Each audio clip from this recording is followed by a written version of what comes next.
whether the team is performing clean or unsightly. We'll cover it all here on Washington Football Nightly. I, of course, am your host, Louie T. Thank you for joining me. Let's get to tonight's lead story.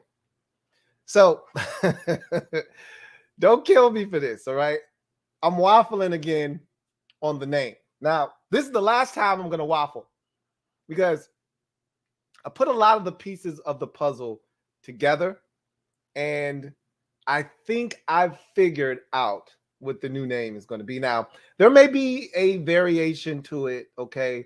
But I think I got the premise and the concept, so hear me out. So we've gone through all of the rumors that have surfaced, and I told you this whole month of leading up into the reveal of the name and the uniforms and everything, it's going to be crazy because you're going to hear everything, and all the conspiracy theorists out there are going to come out of the woodworks. They're going to talk about how this is true or that isn't true. People are going to talk in definites. I'm not going to do that. But what I will do, and I told you, don't listen to me, okay? And it's officially lying season. Our season's done, okay? It's officially lying season. As you get into the off season, you get towards the, start steamrolling towards the draft, it's lying season. So you know what I like to say during lying season: believe half of what you see, none of what you hear, even if it's spat by me, of course, your man Louie T. That said, I've told you that I think the name's going to be Red Tails. I've told you that I was leaning towards Admirals. Okay. I said, don't be surprised if it's Commanders. I'm all over the damn place. And I told you, if you don't stand for something, you'll fall for anything. And I haven't stood for anything this entire process until now. Okay. So this is why I'm definitively giving you what I think the name is going to be. I'm following breadcrumbs, and the trail leads me to this final destination. So hear me out. So I started out with Red Tails. They're showing us all this imagery. And first of all, let me stop and go back in the process a bit. We've talked about how reckless this organization has been in every single phase of the process, and how negligent they've been in everything they've done, from London Flector on the Jumbotron when they were honoring his name in the Ring of Fame, to Deshaun Taylor, 3 days before they're going to honor him and his family, they tell us about it, to Tanya Snyder coming out on the Adam Schefter podcast and not knowing what information she should or shouldn't disclose, and having that be a big cluster F. They've always bungled things like this. So it's reasonable for you to think that, oh, they messed up on the local television program in Richmond when they had the layout for Commanders and it wasn't blocked out, or in the making of the brand video, you can look in the glass and you can see reflections of this, that, and the third. They're not dummies, okay? As much as some of us think they may be, and some of you out there may think they're not the smartest and brightest, they know what they're doing. Jason Wright, okay, they hired him for a reason. He went to the top business school in the country. He worked for the one of the highest business organizations in the country, okay? He knows what he's doing. If nothing else, he's thought this out thoroughly, and he's executing a plan, and we're all pawns in his scheme. We're doing his dirty work for him, and he's just dropping little breadcrumbs, and we're following them, and the trail leads us to a dead cold lead, okay? The name isn't Commanders. They're showing us this imagery for a reason. If that were the name, first of all, if I'm rolling out a brand new name, I don't want you even thinking you know what it is, okay? I don't want you even thinking what the jerseys are going to look like, the name is going to be. I don't want you to even think So if they are going to have one of these quote-unquote names that we've been seeing boundied about commanders, red tails, admirals. If it's going to be one of you don't let that get out to the media in the press. You don't have leaks, okay? Since Bruce Allen has been gone, we haven't had many leaks in this organization. Not many. Every now and again, there's one or two. Those, I think, were strategic leaks. Like Dwayne Haskins is the last guy in the building and he's not putting in the work ethic. That was a strategic leak. We haven't had the right before kickoff reckless leak like we used to have. Everything being done here is, I think, systematically being done, strategically placed. And so it's not something that we've seen imagery for and have heard it 50 million times.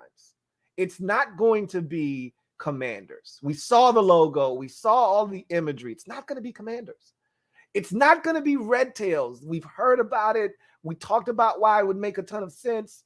It's not going to be Red Tails. Obviously, Warriors ruled out, Red Wolves, and I've heard conspiracy theorists coming out of the woodworks talking about why it will be Red Wolves and how everything they've done points to Red Wolves being the name and how the whole legality thing is a farce. And if they really wanted the name, they could get it and this, that, and the third. While all of that may be true, Red Wolves is not going to be the name, okay? Jason Wright isn't going to deceive us in that manner. He's not going to lie to us, okay? This is the reason you don't bring up the actual name, because I don't want to have to then go back and lie to you if, in fact, you've guessed the name. He's not going to lie to us. He's not going to tell us, well, we've gone through our due diligence with this, and unfortunately, this name doesn't, kind of make sense for us at this current time. He's not going to tell us that, and then that turns out to be the name, and like, I gotcha. You thought it was going to be the name. I gotcha. No, that would be deceitful, okay? He's not going to do that. So it's not Red Wolves. It's not Warriors. It's not Armada. It's not Commanders. It's not Red Tails. So I was on Twitter yesterday, and JP Finley retweeted a tweet from the Tay and Todd podcast.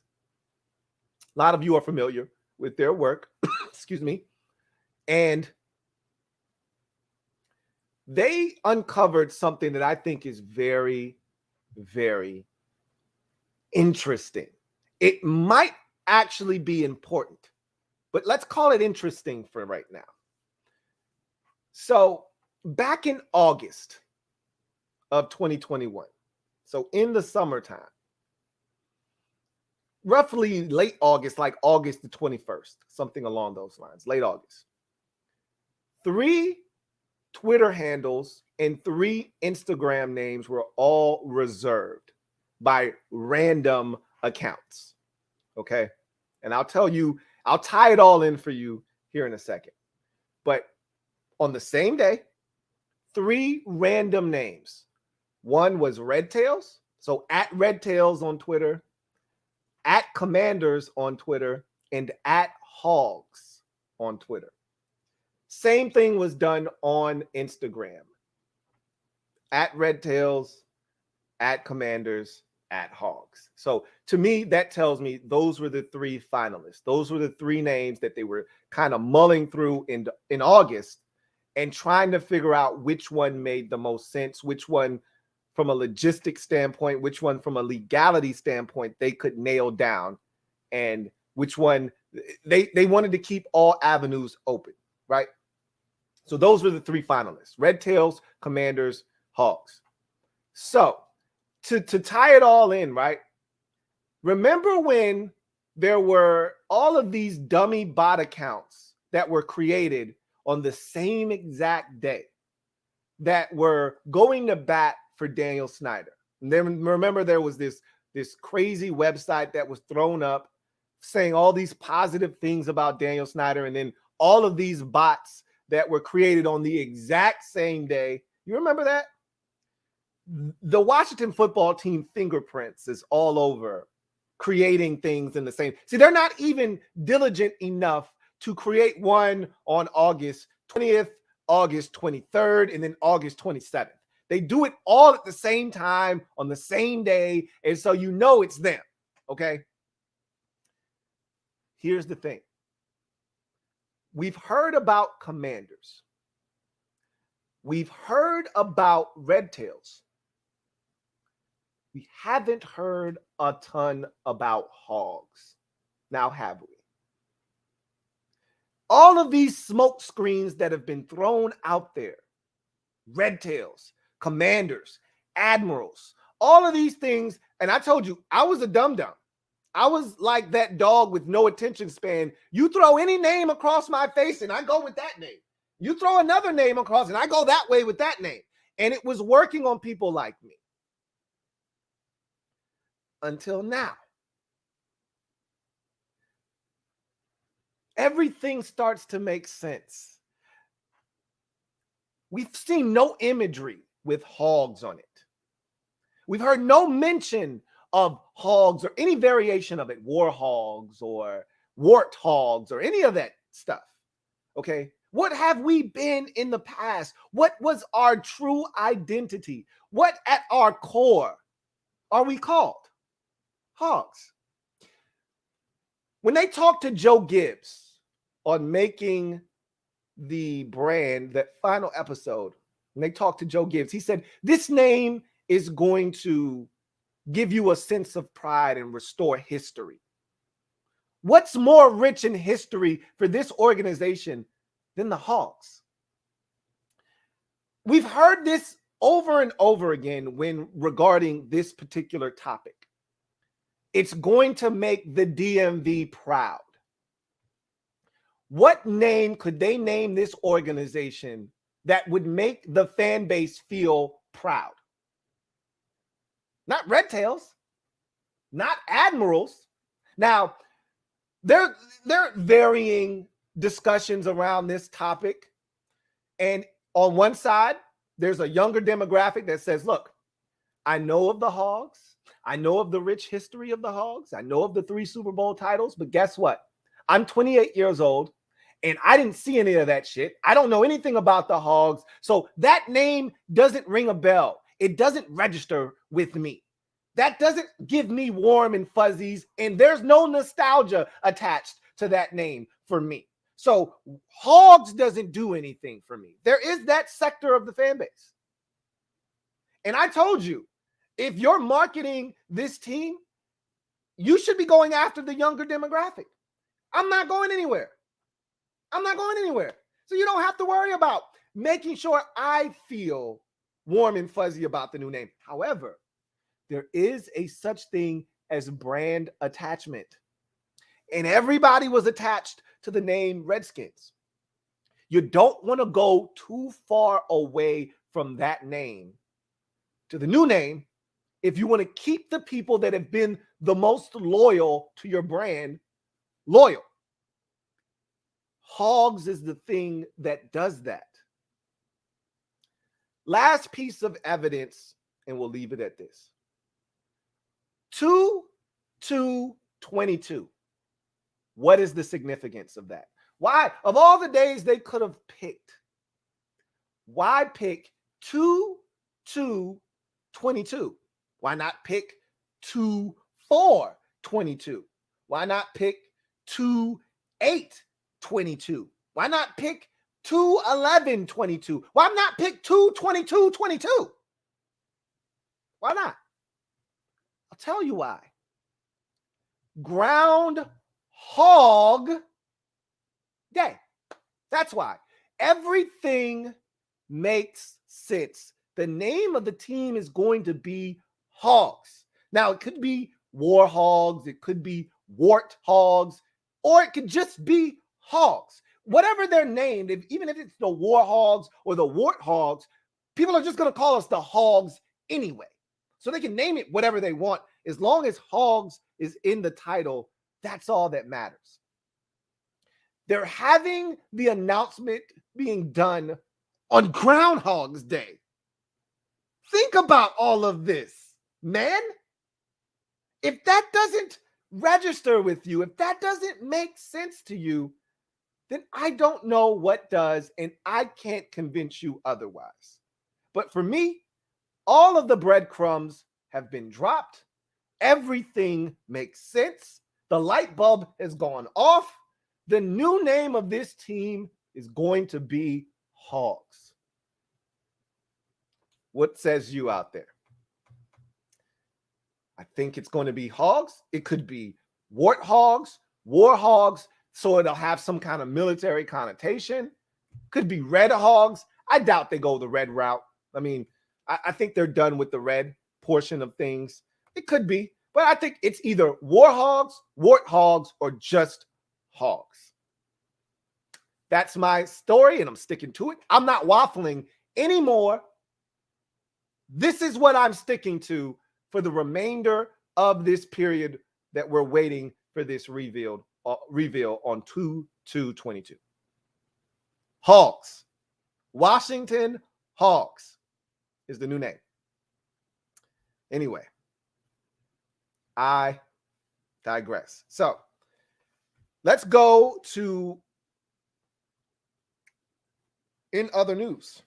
And I told you we were going to do this. So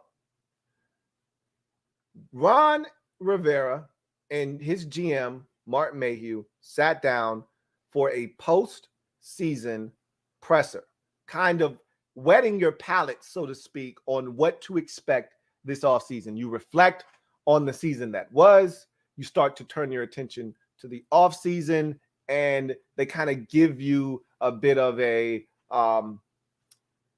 game plan for what is to come. And they're not going to tell you specifically what they're going to do. Obviously, the media is going to fire questions at them. They're going to answer those questions. And that's what they did. So let's talk about the interview or the press conference and what were the takeaways for me. They spoke for 36 minutes, roughly, almost 37 minutes. And I thought it was somewhat informative. I mean, you got about as much as you're going to get. I can tell you one thing. Martin Mayhew is very, very careful and measured in the way he speaks. I think Ron is a little bit more loose-lipped, if you will. And Ron's not going to give you but so much. But Ron gives you a little bit more than you would get from Jack Del Rio or Martin Mayhew. Jack Del Rio will just flat out tell you, I'm not talking to you about that. That's some game-specific game plan and stuff. I'm not talking to you about that. Whereas Ron will get into it a little bit.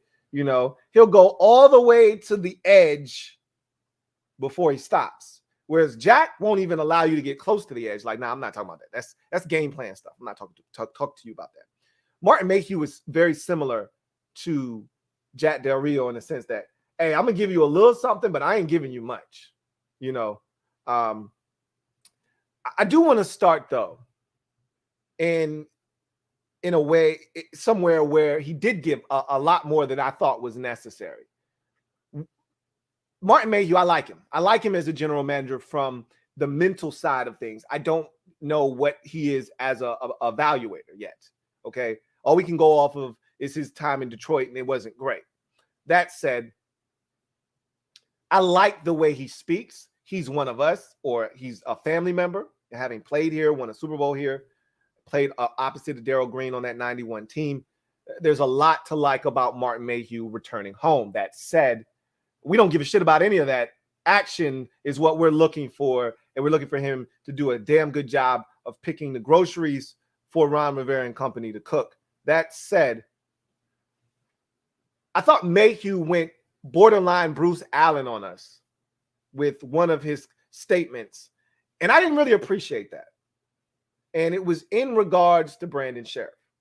So I kind of teased this the other day on Washington Football Nightly, and we're going to elaborate on it here and other topics that they talked about at the podium. But I want to start with the Brandon Sheriff conversation because it's one we've had various times, and it's one that we'll probably have all the way up until free agency when they make a decision on Brandon Sheriff, or rather Brandon Sheriff makes a decision, because I know they want him back. And I think that deal that they extended to him last year might have a little bit more sauce on it now because the money has gone up on the cap. Still, I think that deal is going to still be on the table for Brandon Sheriff to become the highest paid guard in the league. That said, Martin Mayhew went out of his way to tell the fan base, hey, last year we made every effort to re-sign Brandon Sheriff. First of all, if you've been following this closely, which most of us have, just like we were following the Kirk Cousins situation, just as close as anybody can follow a situation, we're ingrained in the day-to-day minutia that goes on with this organization. So we know the situation. We know that Brandon Sheriff had no incentive to take your deal, no matter how high it was last year. There was no incentive. Unless you were going to pay Brandon Sheriff $25 or $30 million a year, there was no incentive for him to turn down $18 million for 1 year service, knowing he could turn around and get that same deal that you're offering him next year. All he had to do was not break both of his legs, and he's going to get whatever money he's going to get. He turned down last year, he's going to get it this year. And he knew that. So why not take an additional $18 million before I take that deal? It makes all the sense in the world. So Martin Mayhew didn't need to go out of his way to tell Washington fans, hey, just so y'all know, last year we put in front of Brandon Sheriff's agent a deal that would have made Brandon Sheriff the highest paid guard in NFL history, and they turned it down. You didn't need to do that. That didn't need to be done. That felt like Bruce Allen telling everyone, hey, we offered Kirk Cousins $48 million. Like, oh my God, Kirk's being greedy. I don't need you to do that. All you had to say was, we offered Brandon what we thought was a fair deal last year, and we couldn't come to an agreement. That dialogue still exists, and we're going to continue to see if we can work to get something done. If not, we appreciate the service that Brandon has provided for this organization. 7 years, 5 Pro Bowls, and an All-Pro. The guy's been the consummate professional. We love him, and we want him back, but, you know, it's business. That's what you say. You don't throw that Bruce Allen shit out here. We don't want to hear that. And he knew what he was doing, because that's what you do in negotiations. You want people to pick a side. And you want the fans to be on your side. So you tell them, hey, Brandon's being greedy. Don't do that. Don't do that, Martin. You're better than that. However, we all know why Brandon turned the money down last year. He claims he wants to be here. If he turns that same deal down this year, then he doesn't really want to be here. It's really simple, because he's not going to get that much more. If he does, in fact, get more from someone else, he's not going to get that much more than what Washington was offering him. So we'll see just how loyal Brandon Sheriff truly is, because I know they want him back. And if you listen to the press conference, time and time again, Ron Rivera references the offensive line. We talked about this on the last episode of the show, how they think the offensive line is the catalyst that is going to lead this team into the future. No matter what else happens at quarterback, running back, receiver, tight end, they think the offensive line is the key to everything, unlocking the true potential of this offense. It starts with the offensive line. Ron even went out of his way to talk about the 4-game win streak and how they ran the ball 6 times more per game, and how this, that, and the third was taking place, and it all started up front. And if you believe that, then you have to believe they want Brandon Sheriff back. So we'll see how that situation works itself out. Something else that I think is at the forefront of everybody's mind is the quarterback position. So let's talk about the quarterback position and what they had to say. I told you, and I teased this the other day, so we're going to get into it heavy tonight. The quarterback position.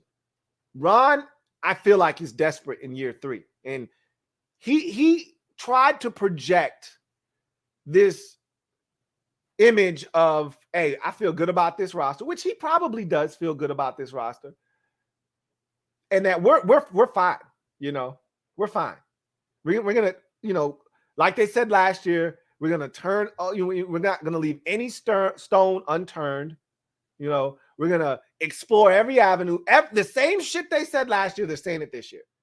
Except this year. Last year, remember, that was all about building the roster. Remember, Ron was more concerned about building the infrastructure. I told you how I would want to build a team if I didn't already have a quarterback. I want to do it like the early 20 teens Seattle Seahawks and the Buffalo Bills of the late 20 teens into the 2020s, right? I want to do it like the Buffalo Bills did it with Josh Allen. And that's what Ron wants to do, is you build up the roster, you build up that infrastructure. And Ron even went as far as to explain it. And he did it because he was asked about playing a young quarterback, and we'll get to that in a second. But you know what this is. Ron's already explained this. You build the roster up, and you drop the quarterback in. Last year was more about building the roster because it was far from a finished product. So last year was about bringing in William Jackson III, bringing in Curtis Samuel, bringing in Charles Leno, bringing in all of these guys that they ultimately brought in to help bolster this roster. This year, they feel like they've got this roster at a good place. They need to add more pieces, and Ron acknowledged that, but he said it's not a lot. I beg to differ, but Ron feels good. And I think everything that they're thinking about is predicated on health. If this roster is healthy, I feel a lot better about this team healthy than obviously having guys banged up and having to rely on guys that aren't frontline starters. Duh. Okay. That's not rocket science. However, I still think even if we're fully healthy, we still need more pieces. And Ron will acknowledge that. That said, he feels like they're a lot further along in their roster development this year than they were last year. I agree. I still think there is a lot of work that needs to be done, probably more work than Ron feels like needs to be done.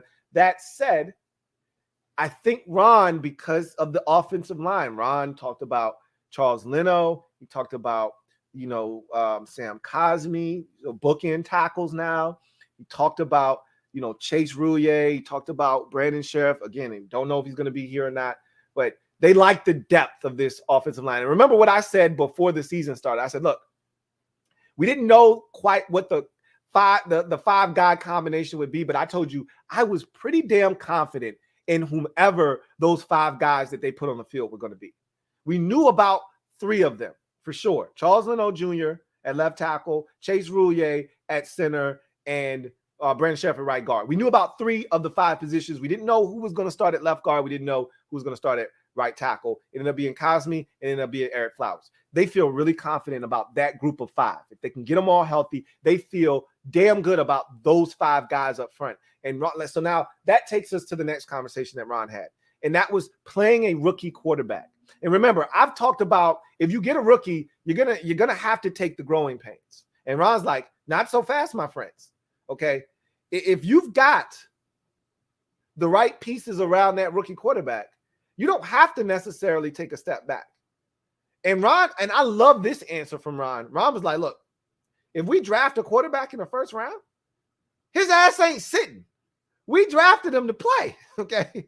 We don't have time for his ass to sit on the sidelines and take notes. If we draft a guy, it's because we think mentally he can handle getting up to speed and coming in here, learning all the things that he needs to learn to be able to be ready to start week one. We ain't sitting around waiting for this dude.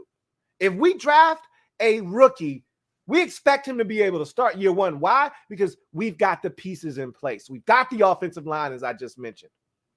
We've got Terry McLaurin, and he talked about Carolina when he first got there, and he said, what made us feel really good about throwing Cam out there right away was we had an offensive line. They had Jordan Gross at left tackle. He was like, we had an all-pro left tackle. He's talking about Jordan Gross. He said, we had Travell Wharton at guard. Okay, we had Ryan Khalil at center. So we felt good about our offensive line. He said, we had Steve Smith Sr. at wide receiver.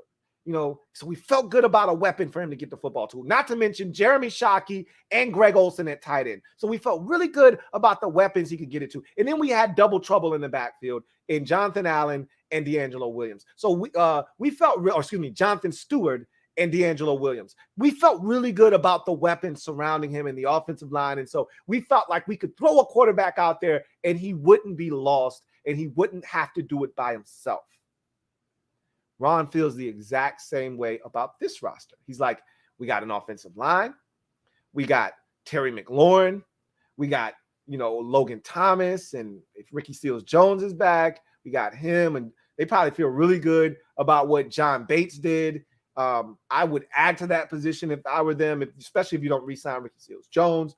But he's like, we got Terry McLaurin, and we got, Curtis Samuel, and we got all these guys. We got these running backs in the backfield. We feel really good about Antonio Gibson and J.D. McKissick if they bring him back, and, Jared Patterson. So he's got weapons. So he can come in and help right away. I like that thought process, but you've got to add more. This isn't enough. You've got to add more. But I like that thought process by Ron. And Ron understands this is a big year. And he got a little chesty. I like when Ron gets a little chesty. Ron said the year 3 in Carolina was huge. And the records were very comparable to what he did in Carolina's first 2 years heading into year 3 and what he's done here. Ron said, now, we won a division here. He said, I don't give a shit about the record. Okay, that's not my problem. We won the division my first year here. And Ron also said the thing that really frustrated him and the team and the fan base and everybody was the expectations. And how many times did I tell you guys in the offseason leading up to the beginning of the 2021 campaign? How many times did I tell you the expectations for this team is out of whack? And Ron didn't sign up for winning the division in year 1. Thus, the expectations went through the roof. If he were 7-9 and Dallas were 10-6 or Philadelphia were 10-6 and they won the division, the expectations wouldn't have been what they were going into the second year. But because they won the division, hosted a playoff game, and took the eventual Super Bowl champions to the wire, I think that's been grossly overstated, that we took them to the wire. They dominated us in that game. And if not for a turnover and a couple of breaks that went our way, we hung in there. You got to give us credit. We hung in. But we lost by 8. It's not like we lost by 3.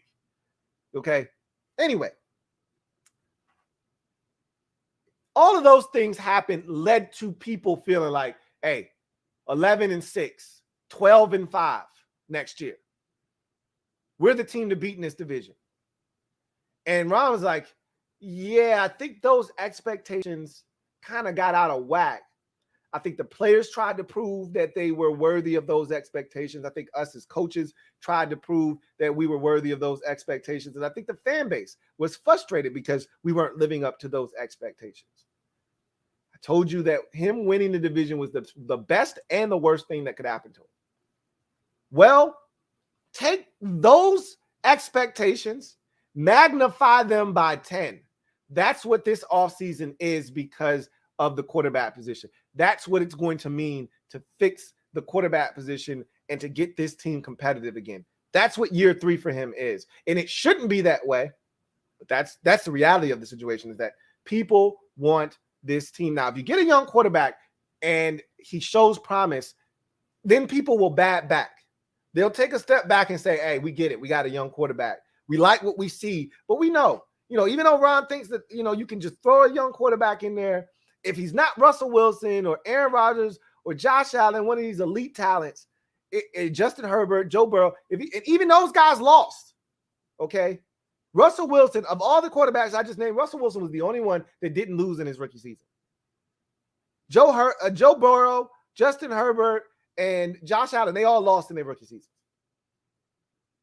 So Cam Newton, he talked about Cam Newton breaking all these records as a rookie, setting all these passing records as a rookie. They still lost football games, okay? So the only difference is Cam Newton was in year 1 of Ron Rivera. The rookie quarterback, if we were to draft one, would be here in year 3 of Ron Rivera and Scott Turner and Jack Del Rio and company. That said, he's still going to struggle because he's a rookie quarterback. So I like Ron's idea of playing that guy, but I don't think it's going to yield quick dividends, and they're not going to get an immediate return on that investment. I don't think. I could be wrong. We'll see. But it was good to hear Ron say, hey, if we draft a guy, especially in the first round, we throwing his ass out there. This isn't no sit and wait show. And that extended to Jamin Davis. So I want to talk about that, and then we'll circle back to the quarterback position. So while we're on the subject matter of throwing a quarterback out there, he said, look, I think Jamin Davis is getting a bad rap. He's right. He's heard everybody here, these players try to act like they don't hear shit, right? Matt Ioannidis spoke at the end of the season. He was like, yeah, I don't really listen to it. Yeah, okay, cool. Everybody says that shit. You know what I want to hear somebody say? I read the shit you put on social media. I read your article. Like, be real. You read the shit. You saw it. Stop lying, okay? Some guys actually don't give a shit. I'm more likely to believe in offensive linemen like Brandon Sheriff. Brandon Sheriff looks like when the season's over, bro is going and hunting and spending time with his family. He don't give a damn about what's on TV. I wouldn't even be shocked if he wasn't even near a TV. If he was at a cabin and they had no electronic devices. Like, Brandon Sheriff looks like he doesn't give a shit about what's being said.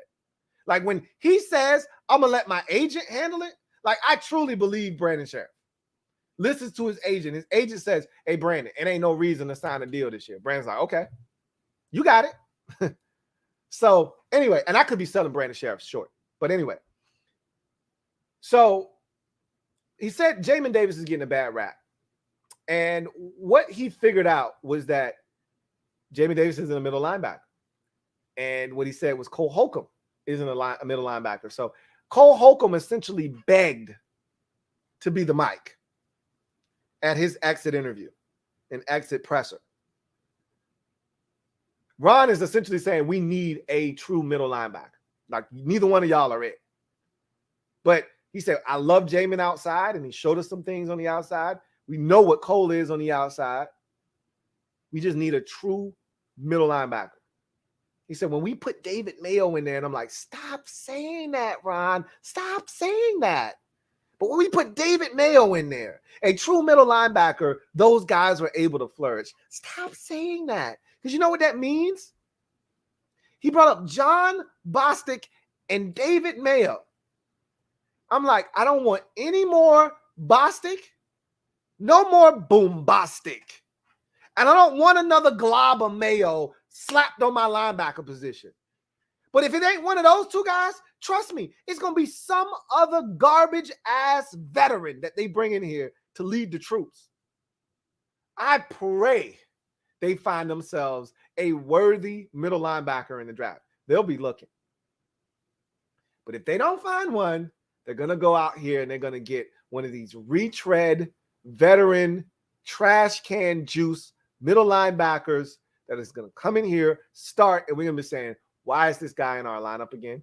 And we're going to wonder why this guy, because they're comfortable with this guy calling the plays, having the green dot, getting everybody lined up. And most importantly, they don't want to bog down Cole Holcomb or Jamin Davis with having to call things and get everybody lined up. Let them just go out and play fast because they're fast, athletically gifted linebackers, and we just want them to play fast. That doesn't mean I want the guy in the middle of my defense to be slow, because that's what you keep doing. So hopefully we can avoid that this year. That means they're looking for a true middle linebacker in the draft or free agency. But he said times have changed on first-round picks. You got to play them right away, and people are not patient. And he's right about all of that. Anyway, let's go back to the quarterback position. Him and Martin Mayhew both talked about quarterback. They talked about 4 different avenues they could explore to get a quarterback. Current roster, free agency, trade, draft. Those are your 4 options. Clearly, they don't want to disrespect the guys on the roster. Option 1 isn't an option. Okay, it's really 3 options that you have. Okay, free agency, draft, trade. Okay, current roster isn't an option. Nobody on the current roster is going to be the quarterback of the future. That said, they made it a point of emphasis to state that we're leaving no stone unturned. We're exploring all options, and they're swinging for the fences if need be. As I mentioned to you yesterday, Martin Mayhew says selective aggression, right? So they can be aggressive if need be, because the conversation was brought up about them potentially trading up. And they acknowledge that, look, if we got to do that, we'll do what we have to do when the time comes. But I think, too, Deshaun Watson, and we've talked about this, I don't think he's coming here. Okay? Don't think he's coming here. However, I don't think that's going to. Last year, I felt like for the culture's sake, a guy like Deshaun Watson wasn't going to work. And Ron and company made it abundantly clear that a guy like Deshaun Watson wasn't welcome here. This year, and this is the desperation aspect that I've been referencing. Ron is like, nah. This year, we're going to do our homework, our due diligence, see what the situation is. And he was talking in generalities. He was talking vaguely, because as they quickly shot down, we can't talk about a player on another roster. That was their way of saying, hey, we're not talking about Deshaun Watson. But, reporters are smart enough to say, okay, generally speaking, if you got a guy like that with some off-the-field issues, is he ruled out because of the culture you're trying to create? And Ron quickly said, you'd like to think that your locker room is strong enough to be able to welcome a guy like that in here and put your arms around him and have him be a part of our culture. If that doesn't say, hey, if Deshaun Watson is available, we're going to throw our name in the hat, I don't know what does, okay? They're going to do their due diligence. They're going to see what's going on with that situation. Ron even went as far to say, hey, we got to check in with the league to see what they're thinking on this situation, because nobody wants to trade for a guy that's going to be suspended for a year, right? Nobody wants to do that. But if the league says, yeah, we'll slap him on the wrist for a couple of games, depending on what happens, or we still have to wait to see how this situation plays itself out before we act. If you feel good about what the league is telling you, and you feel good about what Deshaun Watson, his lawyer, and all the parties involved, you've done your homework, you feel good about what's being said, I think they're doing their due diligence, and they're going to try to get Deshaun Watson. I ultimately believe the next quarterback of this organization is in the draft. Don't ask me who. Don't ask me where they're going to get him. First round, second round, trade, whatever. But I truly believe the future of the quarterback position, good or bad, is in the draft. I don't think they're going to get their hands on any noteworthy quarterback in free agency or the draft. So we'll see what happens. And then Ron made it a point of emphasis to talk about Cam Sims at the receiver position. Went out of his way to mention that they like Cam Sims, what he's brought to the table, and they have to assess him, because they were asked, don't you think you need to add to the skill positions? And Ron said, yeah, if we lose some dudes, we do. But we like our guys. Don't forget about Cam Sims. And I'm like, I like Cam Sims. I don't love Cam Sims. I like Cam Sims a lot. And also, Cam Sims a core special teamer as well. So you don't want to forget that aspect of what he brings to the table. But you can do better than Cam Sims. Like, I think Washington fans look at Cam Sims and they think he's T. Higgins. He's not, though. T. Higgins had 1,000 yards, and I get it. Quarterback situation isn't ideal. I get it. If we had Joe Burrow here, maybe Cam Sims is a 1,000-yard receiver. I doubt it, because he's not T. Higgins. That's the kind of guy I'm looking for. I'm looking for T. Higgins. I'm looking for the Mike Williams without all the drops. One of those types of guys. Big, physical. That's what AGG was supposed to be. Clearly, he's not the answer. I want one of those guys. Anyway, Ron said, don't forget about Cam Sims. So that sounds like they're thinking about re-signing him. We'll see. See what happens there. But anyway, I digress. Don't want to talk your head off. Want to hear what you guys have to say. So let's transition to social media maneuvers and see what you guys have to say about all that has been said tonight. And we'll get to the comment section, see if there are any super chats, and keep it pushing. So first super chat of the night is from Trevor Patch. Thank you for the super chat, Trevor Patch. Greatly appreciate you. Thank you for being a member of the MOBB, who writes, gave y'all the drip. Draft a quarterback. Goodbye, Ron. He knows it. Y'all too impatient with expectations. Stop with all the big names. Trubisky is the best we get.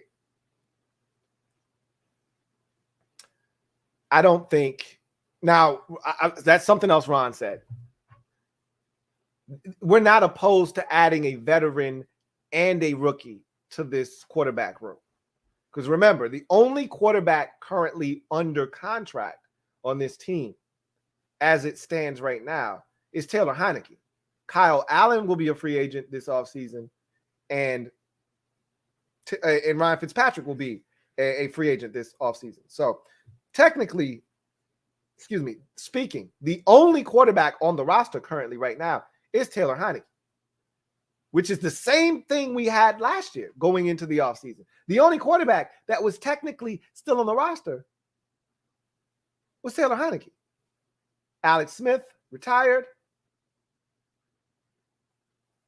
Kyle Allen, free agent, even though he was restricted last year. He's unrestricted this year. He was still a free agent. And there were no other quarterbacks. It was just Taylor Heineke. Same place we're in this offseason. So Ron said we could add both a veteran and a young guy. So you could, in theory, add Mitchell Trubisky and a rookie to this roster. I don't think that's not what they're aiming for. And I don't know if Mitchell Trubisky is their, plan B. Maybe plan C or D. I don't know how far down the list you have to go to get to Mitchell Trubisky. But that's not what they're aiming for. I can assure you of that. They're aiming for the stars, but they may ultimately have to settle for Mitchell Trubisky. So we'll see what happens. I'm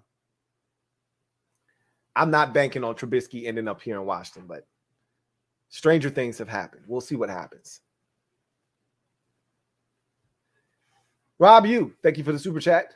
Greatly appreciate you. Thank you for being a member of the MOBB. My guy, Rob, writes, K. Hamilton in the first, Malik Willis in the second. I'd like to think that Malik Willis will be available in the second round, but as I've told you before, quarterbacks don't get pushed down, they get pushed up. So we can sit here and talk about Sam Howell in the second, Malik Willis in the second. And when it's all said and done, the dust settles, smoke clears, 4 of these guys go in the first round. Because that's what happens in the NFL draft. Quarterbacks don't get pushed down, they get pushed up. And the crazy part this year, unlike past years, where the quarterback crop was so great that, and usually you get underclassmen, this year, all of these boys is at the Senior Bowl. Every last one of them is playing at the Senior Bowl. Malik Willis, Sam Howell. I think Matt Corral will be on one of those teams. Let me read you. I just had a tweet. Here it is right here.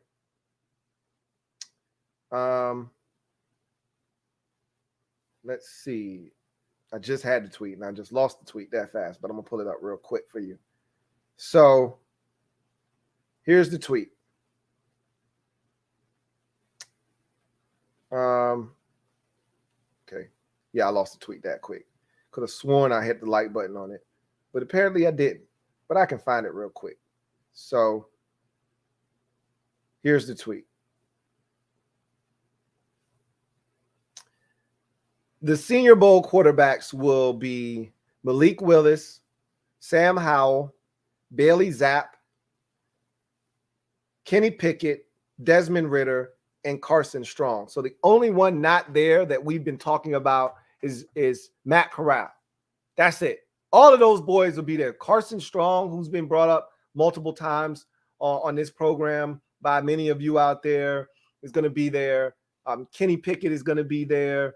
Obviously, Malik Willis is going to try to improve his stock there, and Desmond Ridder is going to be there. So it's a loaded group in terms of who's going to be at the Senior Bowl. In past years, you may get one or two guys that are highly thought about at the Senior Bowl, but for the most part, they're underclassmen. They're not guys that are looking to be at the Senior Bowl. They're going to be there this year. And if they impress at the Senior Bowl and they show the willingness to learn and to be coached, and they like the temperament and the growth from the first day of practice to the end of the week into the game, you can see a couple of these guys see their stock elevate going into the combine. So I said all of that to say this. The whole get this guy in the second round, hold your horses on that. Because as we see every single year, these quarterbacks get pushed up. So you think 2 or 3 of these guys that are perceived to be top quarterbacks in this draft, because it's a weak draft class, going to end up in the second. Don't be so fast, my friends, on this thing. So Hamilton in the first, we'll see. I don't even know if they evaluate our free safety position in that light. They signed Bobby McCain back. They may be thinking, oh, we good at free safety. We can go in a different direction. So we'll see. But don't be so quick to assume Malik Willis will be there. Sam Howell will be there in the second round.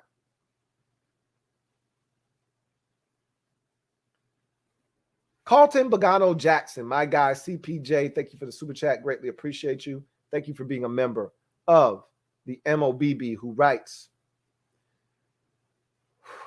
what's up, Lou? Showing some love to you and yours. Likewise, really appreciate you. Whatever the name is, I hope it sparks a fire into the offseason of moves. It's Ron's plan still, and I'm rocking with him. Shout out to the mob.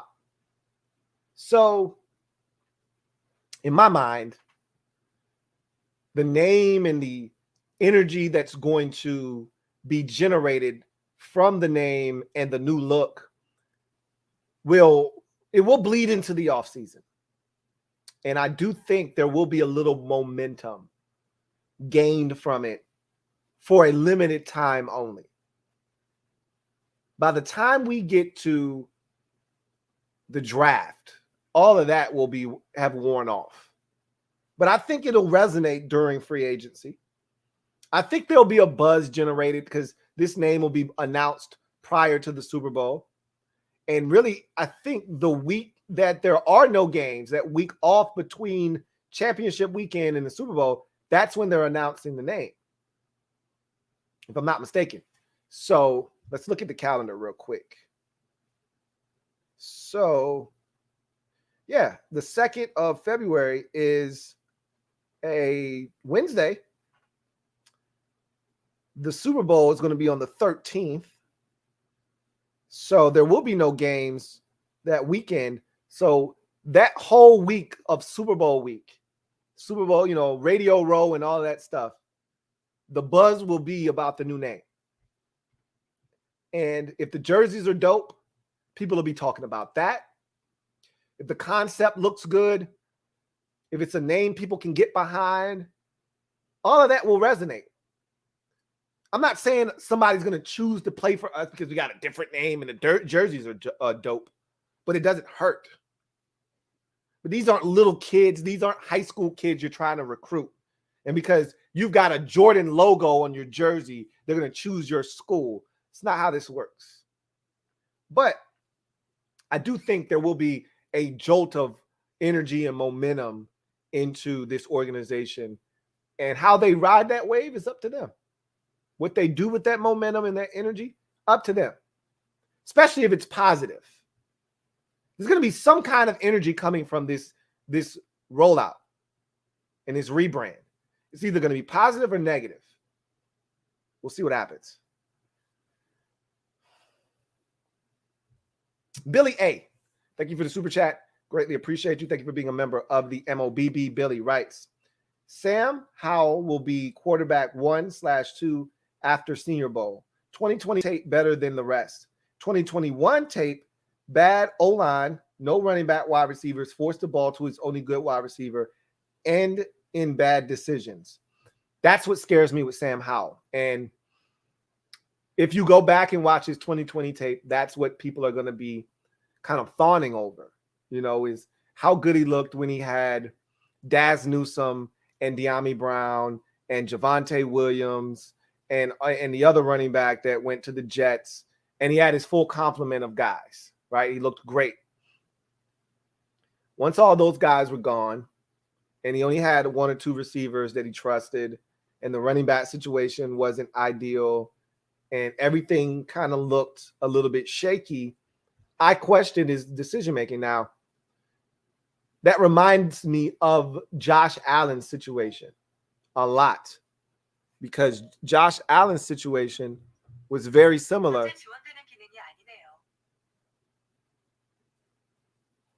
This damn thing pisses me off.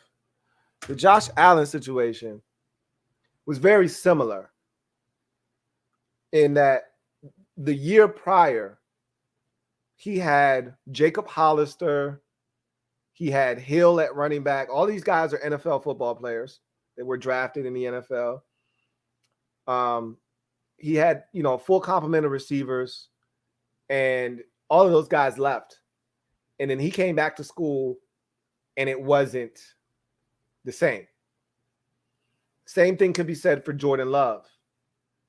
Changed offensive coordinators and lost a couple of guys to the NFL, and he started to press.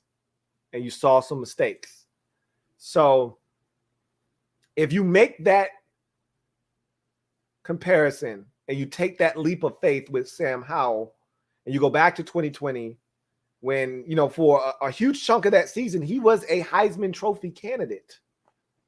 And North Carolina was ranked in the top 10, then you can walk away impressed. But you got to balance the two. You can't erase 2021 from your memory bank. Because one of the things that was the most disappointing about Taylor Heineke was when shit wasn't going well, he made it worse. He didn't calm things down or he didn't rally the troops. He started to press and he made things worse. He exacerbated problems. We're getting our ass beat. Things aren't going our way, and he'd throw a stupid interception, or he'd force it into quadruple coverage. You say, what the hell are you doing, man? I don't want that guy on my team. So you got to balance that. So we'll see if Sam Howell is able to thrust himself into that number 1, number 2 conversation after the Senior Bowl is all said and done. We'll see.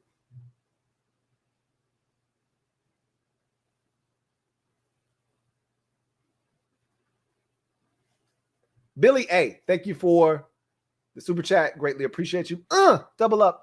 Thank you for doubling up. Billy A, who writes, I'm 21. Hogs is an ass name. We will be made fun of. You're going to be made fun of regardless of what the name is, which is why I don't really give a shit what the name is. I just want to win football games. Okay? If you're 21, you have no attachment to the name Hogs. It doesn't mean a thing to you. Okay? Nothing to you. So, and which is what I said. And there's one side of the argument, which is your side, the younger demographic. And then there's the other side where people that are older who have fond memories of the Hogs and the offensive line and winning, that's going to resonate with them more. It's going to make more sense to them. So in the end, we're going to see what how it plays out. I think the name is some variation of hogs, either hogs itself, war hogs, or wart hogs. I don't think it's red hogs. Some form of hogs is what this name is going to be.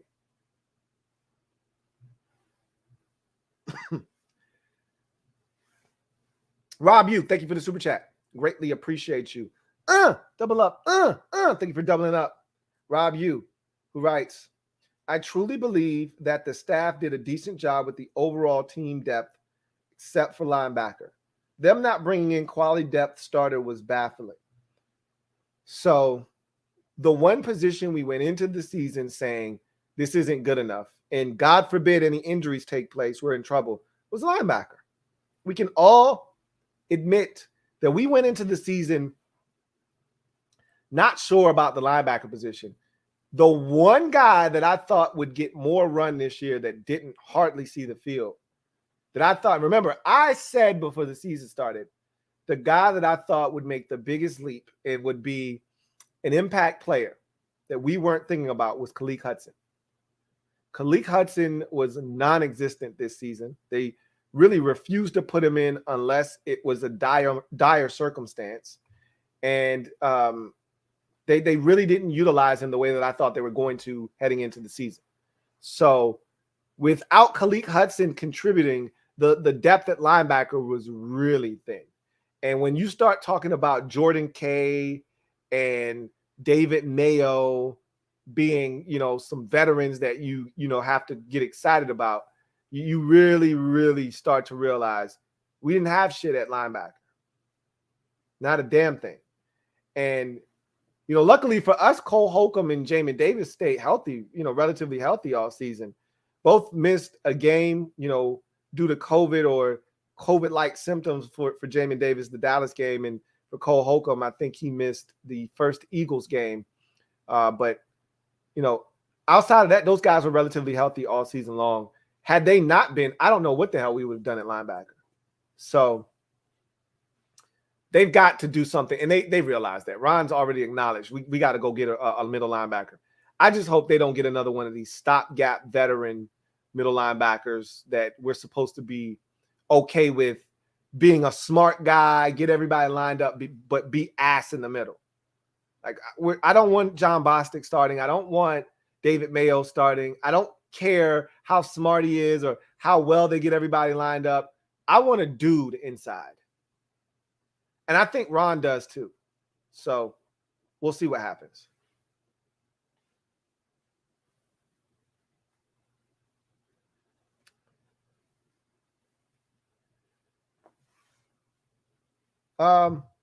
Daniel Moore, thank you for the super chat. Greatly appreciate you.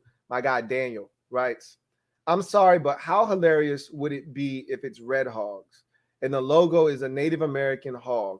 That would just sum up Dan Snyder perfectly.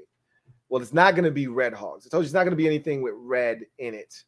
I just think, personally, they're going to go with some variation of hogs, as I mentioned.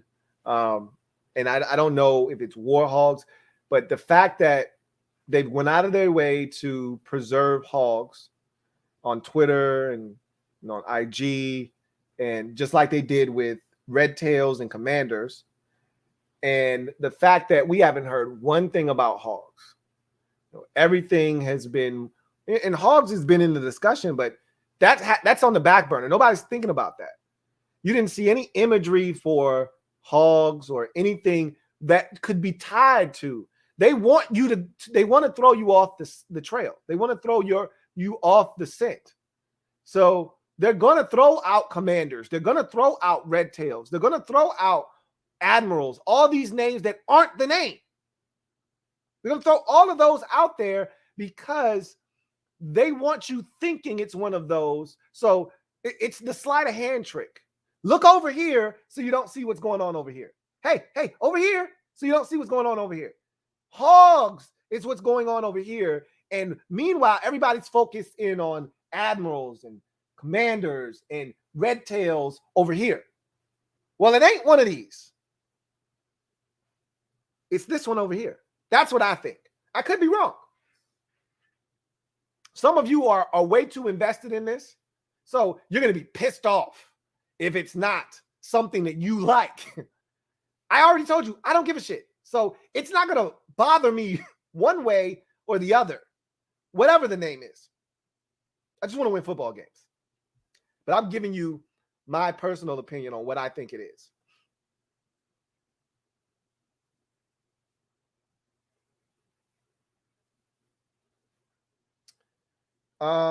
Stephen Combs, thank you for the super chat. Greatly appreciate you. Thank you for being a member of the MOBB. My guy Stephen writes, "Sup, Lou? Sup, Stephen?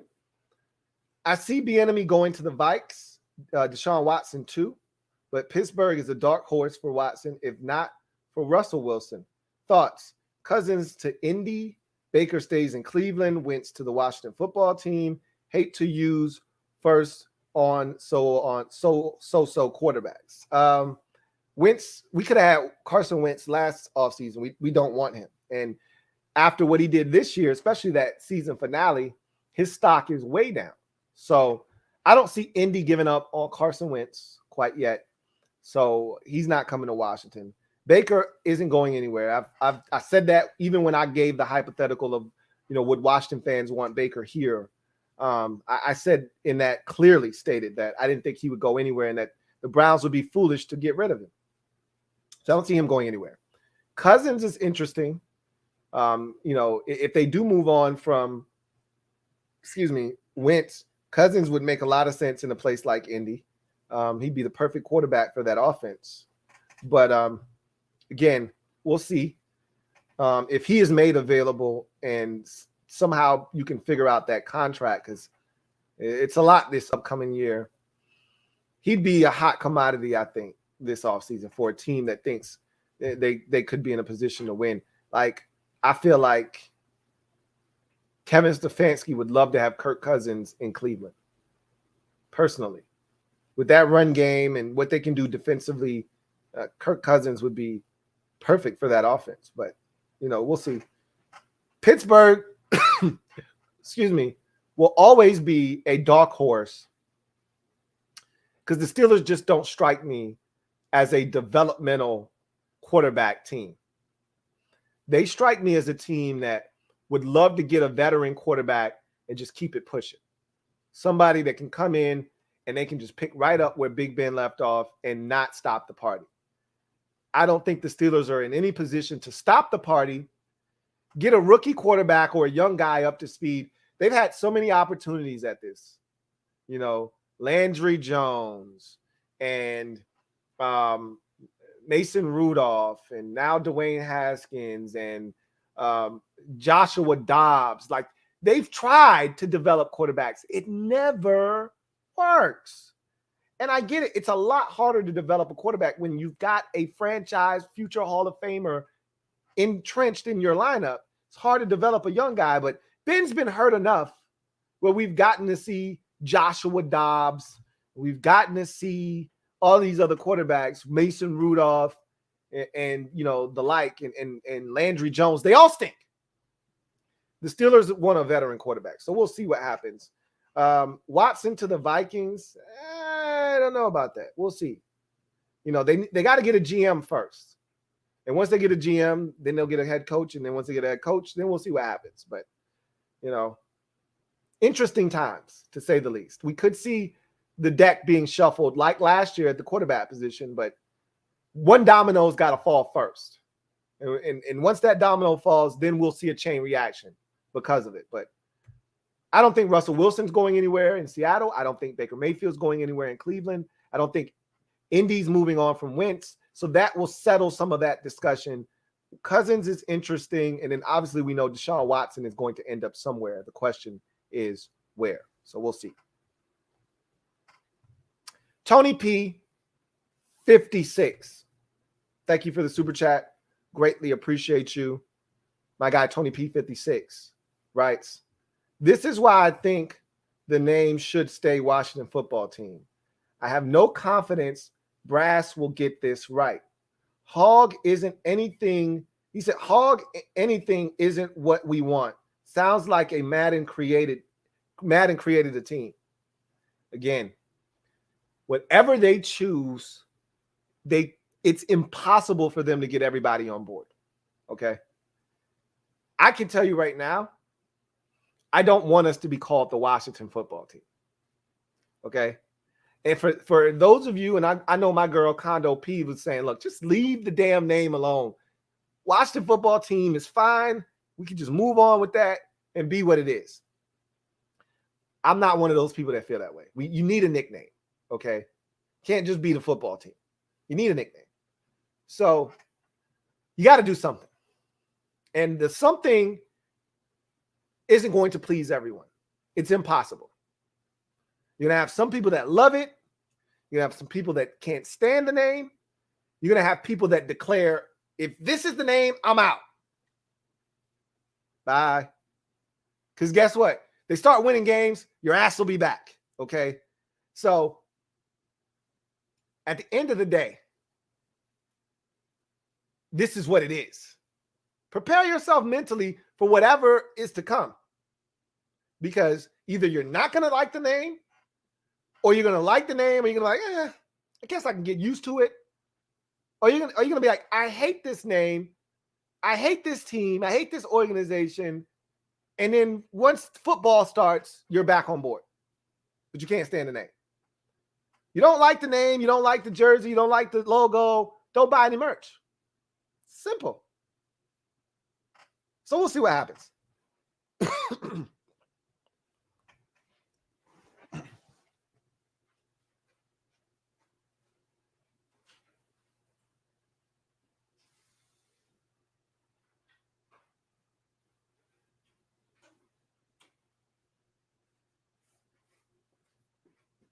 All right, I'm back. Sorry, I had to get that phlegm out my chest. Let's see if we got any more super chats.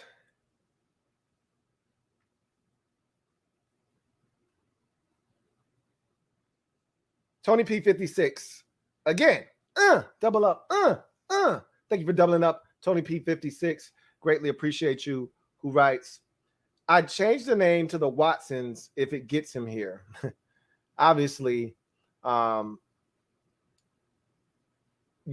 do anything short of changing the name to the Watsons to get him here. I mean, that's how I feel about Deshaun Watson as a quarterback. I think you insert wherever he goes, that team's probably going to make the playoffs the first year he gets there. He's that good.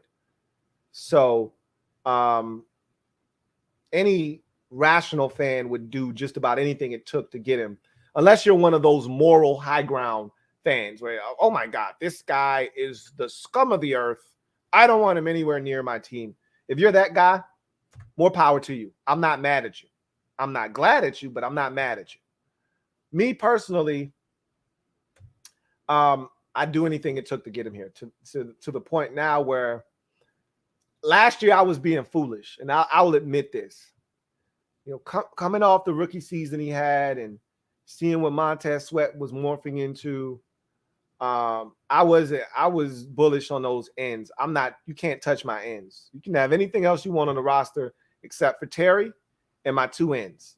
Knock yourself out. Get the pick of the litter, man. Grab one, get out of my face. Take these first round picks, leave me alone. This year, I'm like, anybody on the roster outside of Terry McLaurin, it's fair game. That's how I feel right now. Terry, obviously they're not trading Jonathan Allen. They just gave him a new deal.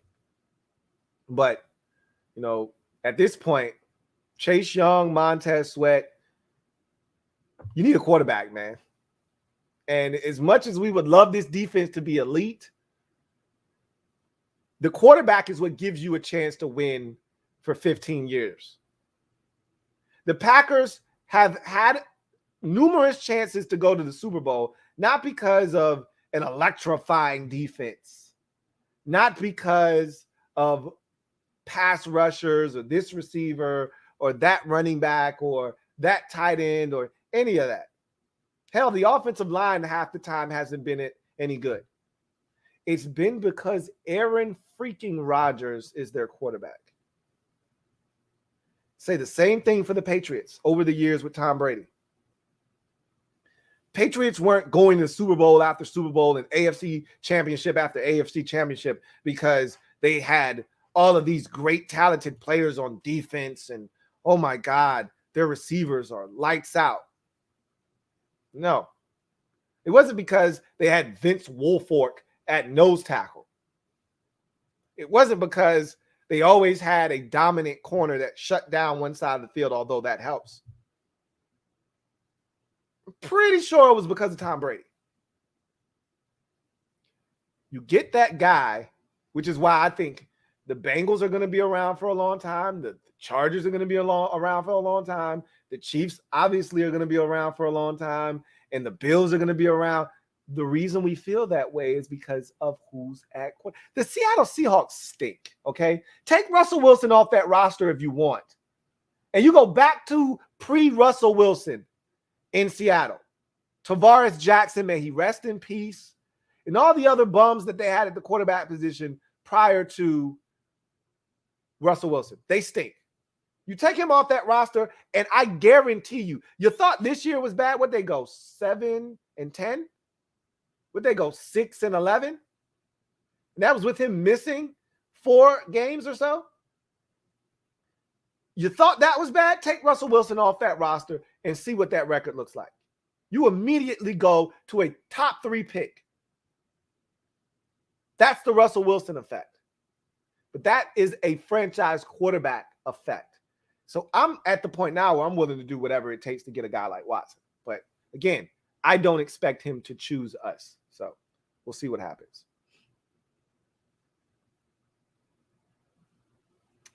William Edwards, thank you for the super chat. Greatly appreciate you.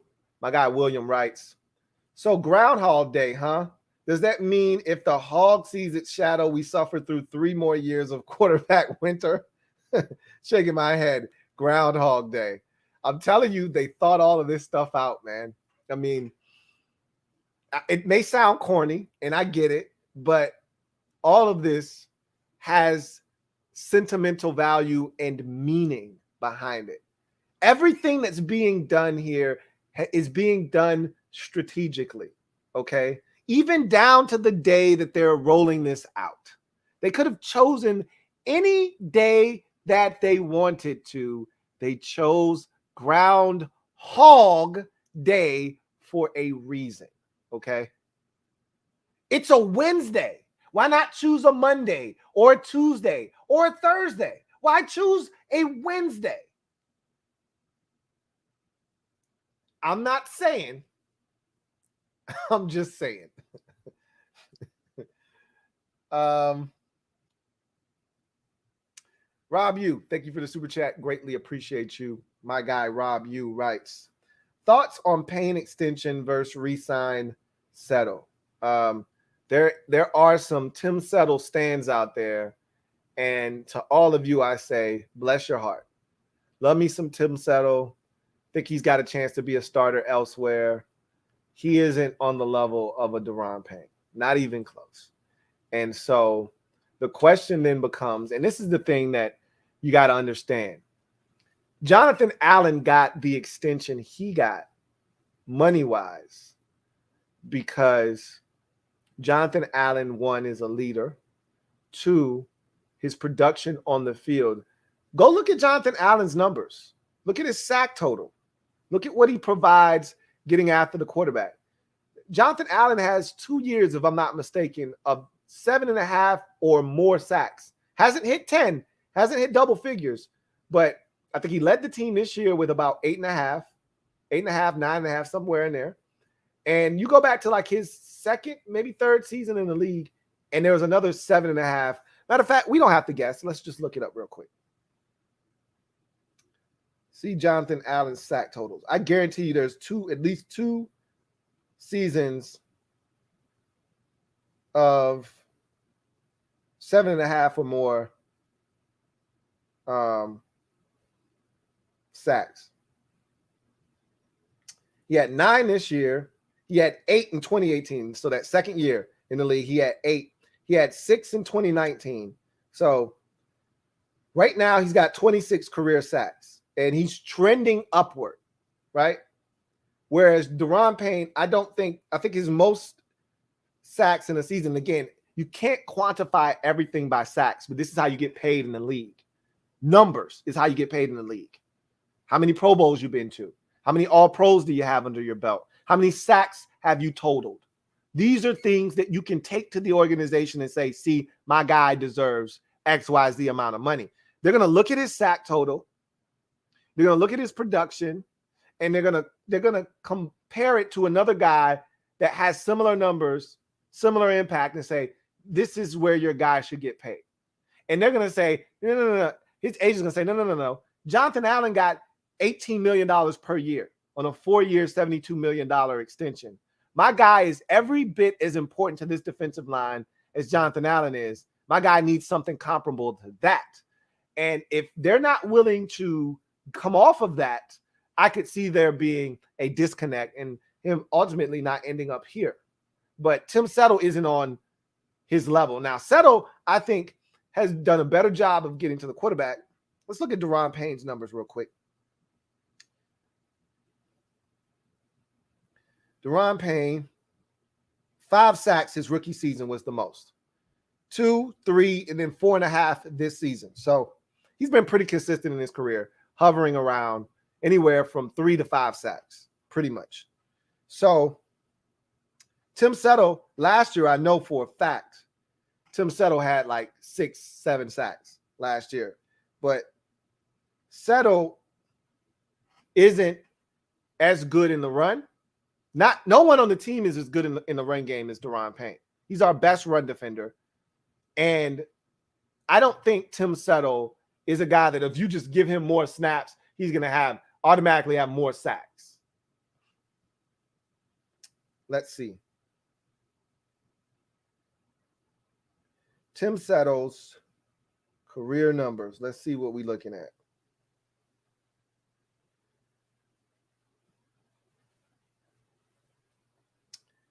Tim Settle had no sacks this year. He had 5 last year, 2 the year before that, and none in his rookie season. So 7 total sacks. So for the whole crew out there that loves Tim Settle, thinks that this guy, because we didn't see the penguin dance at all this year. If you just play him more, or you get rid of him and you keep Settle and you get rid of Payne, nah. I want Daron Payne here.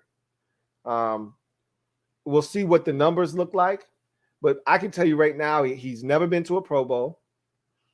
He's never had a big sack season, so the organization is going to hold that over his head when it comes to negotiations, and we'll see what he's willing to take.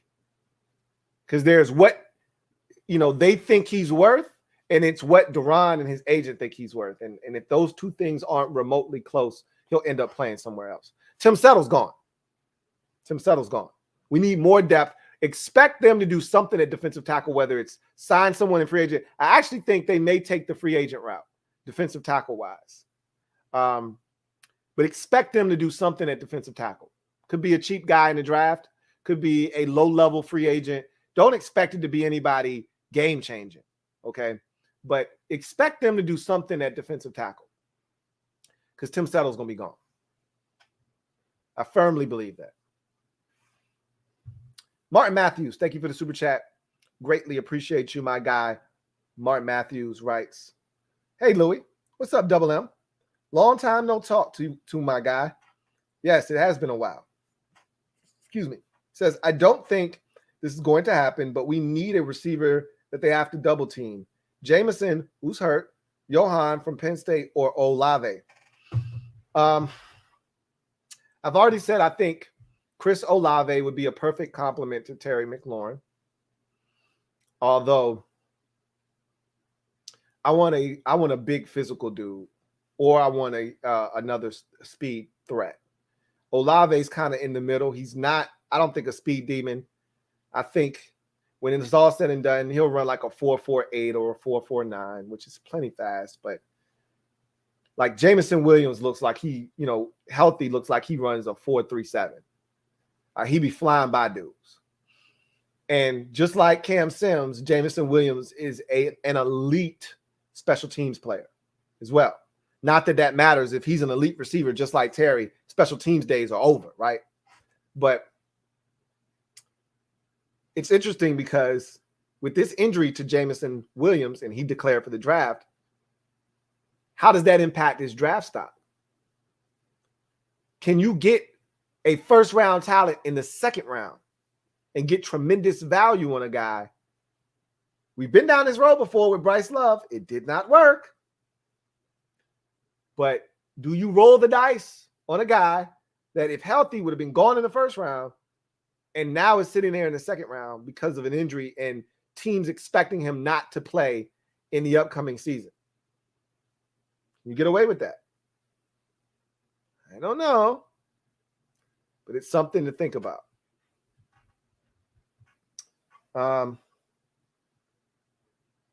Let's see.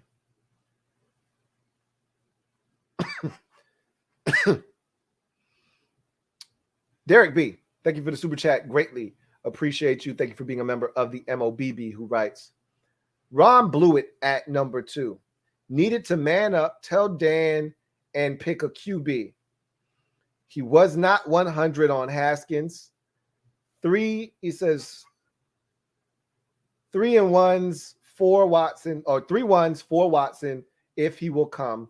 Sign Hightower for inside linebacker. Draft wide receiver and running back 2. So I can't agree with Ron Blewett at number 2 because I wasn't high on any of the guys other than Joe Burrow in that draft class, and I think they felt the same way. Tua was coming off of hip surgery. Herbert, kind of gave everyone Marcus Mariota vibes, that whole Oregon thing, and doesn't seem like a great, leader of men, and kind of inconsistent throughout his collegiate career. You just never really got the sense that Justin Herbert was going to morph into what he's turned into in the league. So I don't blame them for doing what they ultimately did. No one was talking about quarterback, if you weren't getting your hands on Joe Burrow.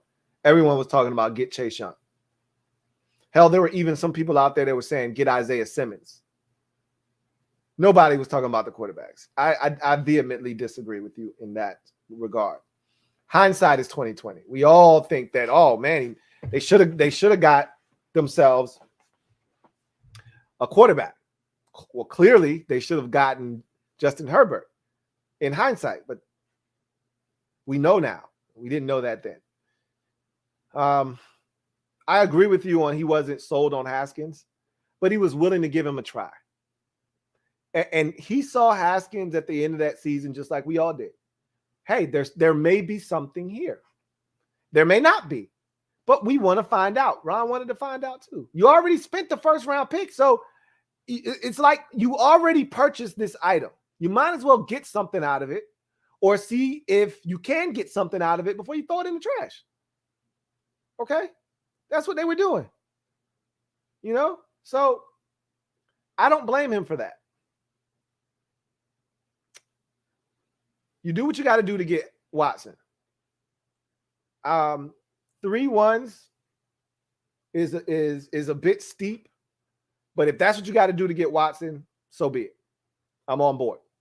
At this point, I'm like, I've come to the realization that this defense, whatever it is, whether it's elite, it's not elite, it's middle of the pack, whatever. At this point, I don't give a shit.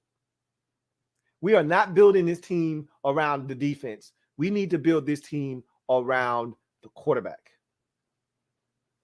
So if it takes 3 1s to get Deshaun Watson, okay, fine. Let's do it. So I'm on board for whatever it takes to get it done. As far as sign Hightower for inside linebacker, Dante Hightower from the Patriots. I was like, who the hell is Hightower? And draft wide receiver in RB2. If they re-sign J.D. McKissick, they're not drafting a running back, so you can cancel that. I think they need to draft a receiver, but if they re-sign Cam Sims, I'm not sure they're going that route either. Because think about it for a second. And if they do draft a receiver, it'll be later in the draft. It won't be anybody of note. Think about it. Terry, Curtis Samuel, Cam Sims, Dax Milne, DeAndre Carter. That's 5 dudes right there. If you bring back Cam Sims, because they're bringing back DeAndre Carter.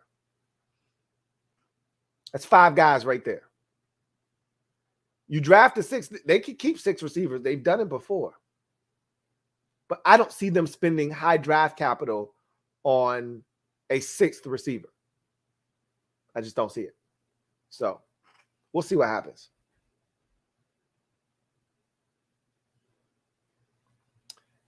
J. Kirk 20. Thank you for the super chat. Greatly appreciate you. Who writes, if Ron don't win this year, it's over for him. I don't think that's true, but it's a big year because if Ron doesn't win, and again, if he doesn't win, but he has a young quarterback, everyone's willing to take that one on the chin. If he doesn't win, but there's a young quarterback and we see the promise and the upside and we're excited about the future of this organization because we finally got ourselves a signal caller, we'll take the L's. If that means 6-11 next year or 5-12, but this young fella right here, he's the shit. Yeah, he made some boneheaded decisions and some throws that he wants back, but that's all in the process of growing as a quarterback in this league. You're going to make mistakes. I don't give a shit who you are. You'll take 6-11. You'll take 5-12. You'll take 7-10 again. But if you don't get any quarterback and you got a veteran here, Trubisky, or you roll with Heineke or whatever you do, and you don't get it done again, yeah, it's not over. The seat just gets hotter. So to me, there is no instance where it's over for Ron unless this team simply implodes and they're 3-14 next year. And that's not going to happen. If it didn't happen this year with all the injuries, COVID, the trainer situation, with all the stuff that has happened to us this year, and we still won 7 games. If it didn't happen last year when we cycled through 4 quarterbacks and injuries and things of that nature, if it didn't happen in 2020 or last year, it ain't happening in 2022. So I don't see Ron being done if they don't win. It just means the seat gets hotter. Like, there's no discussion of, is Ron Rivera on the hot seat going into year 3? Have another season like last year, this upcoming season, and then there will be conversations around Ron Rivera being on the hot seat. So that's what I think will come of it if he doesn't win and there's no young quarterback in sight.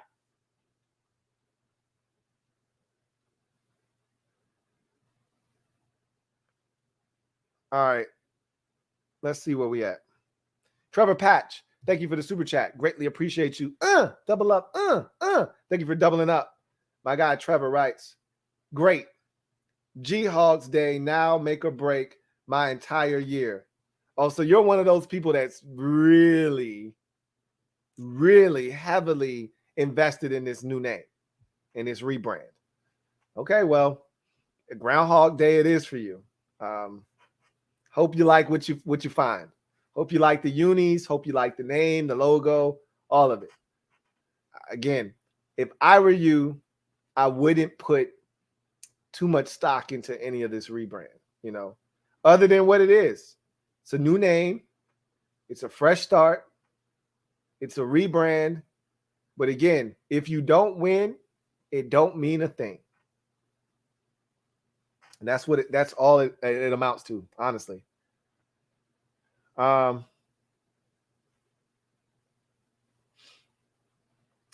Stephen Combs, thank you for the super chat. Greatly appreciate you. Double up. Thank you for doubling up. Stephen, who writes, listening to McAfee earlier, Colts low on Wentz. It would cost less to get him. He's definitely an upgrade for us. Just has to stay healthy. Half the interceptions of TH4 at 35 attempts or less. 75 completion percentage, around 100 quarterback rating. If that's all of those things you say are legit, then why would the Colts want to get rid of them? If everything you just said is legit, why do the Colts want to get rid of him? Because they don't believe in him. That would be the second franchise that's given up on Carson Wentz. Why would you want to roll the dice on him? And what you just said, everything you just said about Wentz was with a dominant, not a good, not a okay, a dominant offensive line and run game, which does not exist here in Washington. Dominant run game and offensive line. Now, the weapons here may be better than what he had in Indianapolis. I like Carson Wentz. I don't love him, and I don't want him here. So they can be as low as they want on Carson Wentz. The fact of the matter is they haven't done enough to surround him with talent to feel like Wentz is at fault for the debacle that took place in Jacksonville in week 18. That was all of the moves or lack thereof at the receiver position coming to a head. Their only receiver they have of note is Michael Pittman Jr. The Ohio State kid can't stay healthy. T.Y. Hilton hasn't been healthy for 3 years. I don't know why the hell they thought it was a good idea to bring him back. Nostalgia, maybe. They made mistakes. Mistake after mistake after mistake at the receiver position, and it's hurt them. Their second best receiving option is one of their tight ends. Pick one. Jack Doyle, Mo Alley Cox. Like, that can't be your second best option to get it to in the pass game if it isn't their running back, Nyheim Hines. They may be low on Carson Wentz, but unless they're getting Kirk Cousins or someone like that that can operate that offense, they better stand pat.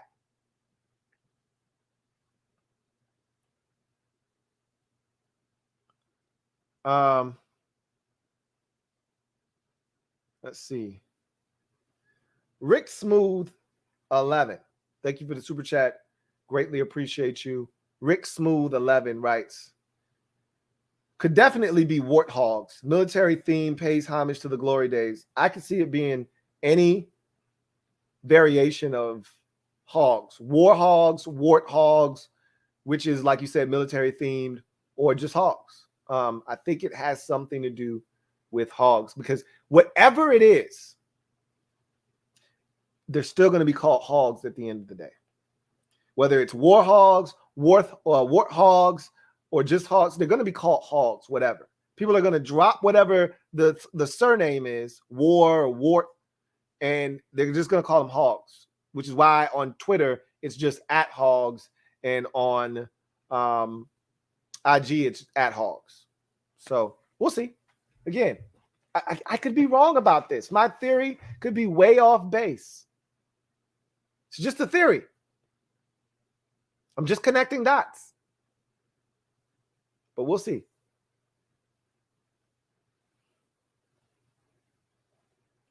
One Life Music. Thank you for the super chat. Greatly appreciate you. Who writes, what up, Lou? What's up, One Life Music? Isn't my favorite, but I'm not going to lie, that dark burgundy and gold hog uni might just actually go crazy. I don't know if it'll go crazy or not, but we'll see. We know the burgundy is definitely a deeper, darker burgundy. It is not that bright, fluorescent burgundy that pops like the one we've had with the Washington football team these past couple of years. I think, as I mentioned before, it's going to be that deeper, darker burgundy that we have with our homecoming throwback uniforms. It's going to be that color burgundy. So again, we'll see what it looks like. Obviously, black is now in the color scheme, whatever it is.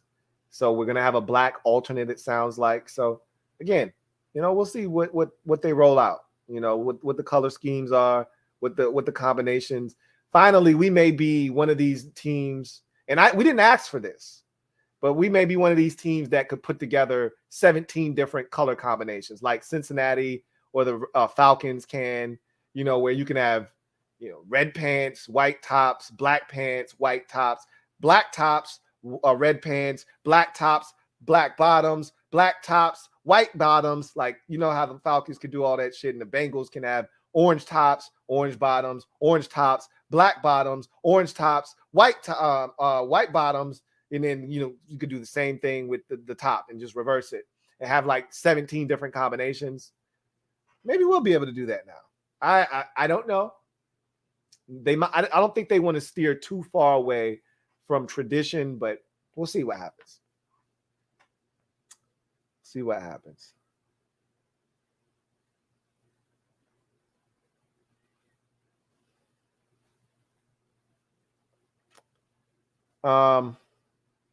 Corey Fitterman, thank you for the super chat. Greatly appreciate you, my guy Corey. Thank you for being a member of the MOBB, who writes, what about Alec Pierce, wide receiver from UC 6'3", 213? He was a great target for Ritter, ? I am not the biggest Alec Pierce fan. I mean, he's a big guy. He's shown the ability to go get the ball down the field. Kind of slight of frame a little bit for me. Don't know if he's got the kind of speed that I'm looking for. I mean, I don't think he's slow. I don't think he's fast. I don't know. I mean, I feel like if you're going to do that, you might as well just keep Cam Sims.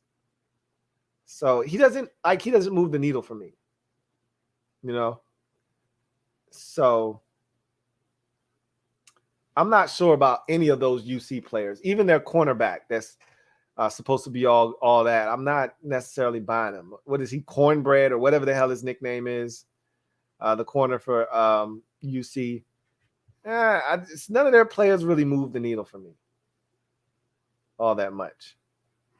So anyway, I digress. Just Andre, thank you for the super chat. Greatly appreciate you. My guy Just Andre writes, imagine Jay Will with Terry and Samuel. One can dream. That would be a hell of a trio.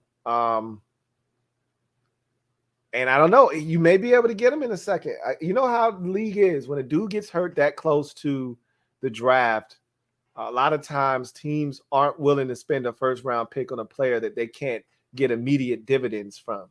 They can't cash in that lottery ticket immediately. Nobody wants to hold on to that lottery ticket. Even though it's a winner, you can't cash it in yet. You got to wait. Nobody likes doing that. So I could see his stock dropping to the second round. And at that point, if you're Washington, you got to ask yourself, is this value good enough to make us pull the trigger on a position that, while we need it, it's not something that we have to do in the second round? I'm all about value in the draft. That's my number one thing, is get the most value you can. You want to have the value line up with positions of need if at all possible. But at the end of the day, get as good a football player as you can at that pick and extract as much value out of the draft as humanly possible. And a guy getting injured, and again, you run a very risky go of it when you take a player that's coming off of injury, because you don't know how that player is going to respond coming off of injury. We talk about modern technology and medical science and how far it's come and how fast these young guys come back from injury. But you just don't know, like Bryce Love, you just don't know how they're going to react and if they'll ever be the same player or not. So, you tear it once, you can tear it again. So got to be careful with those types of players, but he'd be one to watch. Daily Grind, thank you for the super chat. Greatly appreciate you. My guy, Daily Grind, thank you for being a member of the MOBB writes, I still think our secondary is the main focus for the draft. We gave up too many big plays. I thought that the big plays subsided as we got deeper into the season. We went from, you knew you were giving up one big play a game, whether it's a pass interference or a deep ball where we had defensive breakdowns and miscommunications.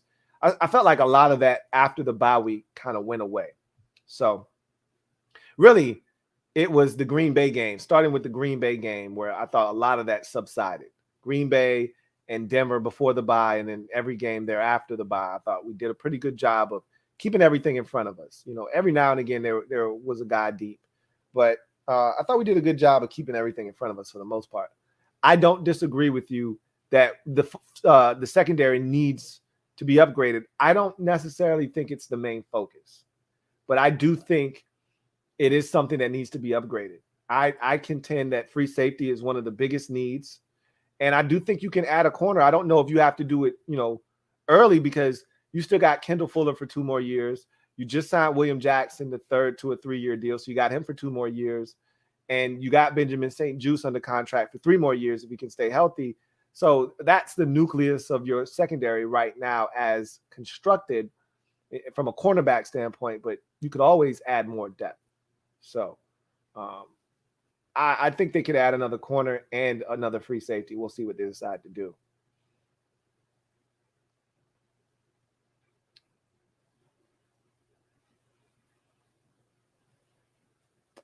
Daily Grind. Thank you for the super chat. Greatly appreciate you. Double up.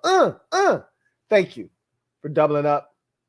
My guy, Daily Grind, writes, Lou, read this so loud that it makes you cough. Hit the like button. I can tell you this. I'm going to talk a lot about this on the podcast, maybe tomorrow, maybe next week. This COVID is no joke. And I'll expound upon that at a later date and time. But you silly for that. Anyway, I digress. Y'all heard the man. Hit the like button. John Livingston, thank you for the super chat. Greatly appreciate you. Thank you for being a member of the MOBB, who writes, what up, Lou? Can I get a quick breakdown of our game Saturday? I'm starting to get that sick, anxious feeling that I love about the playoffs. Go Bills. I'm definitely doing that tomorrow, but I can give you a little quick synopsis. I told you that if the weather cooperated, this is an easy Bills win for me. You're the better team, and you'd prove it. But the weather is not going to cooperate. It's Buffalo in January. You're going to get what you get, and it's going to be freeze your balls off type of conditions. I don't know if there'll be any precipitation, but the wind will definitely be gusting and howling like it always is in Orchard Park. And because of it, you could see a game that is somewhat like that Monday night contest that you lost where the Patriots only threw the football once. That said, you're the better team. You are the more, it's crazy to say this because these are the Patriots we're talking about, but you're the more experienced team in this dynamic. You've been to the postseason now 3 years in a row. You were in the AFC Championship game last year, whereas this Patriots team, this iteration of the Patriots, weren't even in the playoffs last year. This is a brand new team with a bunch of moving parts and a rookie quarterback that hasn't been. Now, he played in big games. He played in the national championship last year. I get all that. That's not this. So I think you're the better team. I'm going to tell you this right now. You're going to have to be able to run the football. And Josh Allen is going to have to probably be a part of the run game. You're going to have to establish some sort of run game. You can't turn it over. Cannot turn it over and give them short fields. Make them earn everything that they get. Don't give up any big plays. You gave up the big run last time you played them. Don't give up anything big. Nothing cheap. Nothing easy. And I just don't see how you lose the football game. You're the better team. You got the better quarterback. You're at home. The crowd's going to be raucous. Yeah, it's going to be cold as shit, but they got to deal with it too. I think you guys are going to win the football game. I'll get it more in depth in the breakdown and what I think ultimately does take place tomorrow on the podcast. But just know this. It's advantage Bills. It's your game to lose.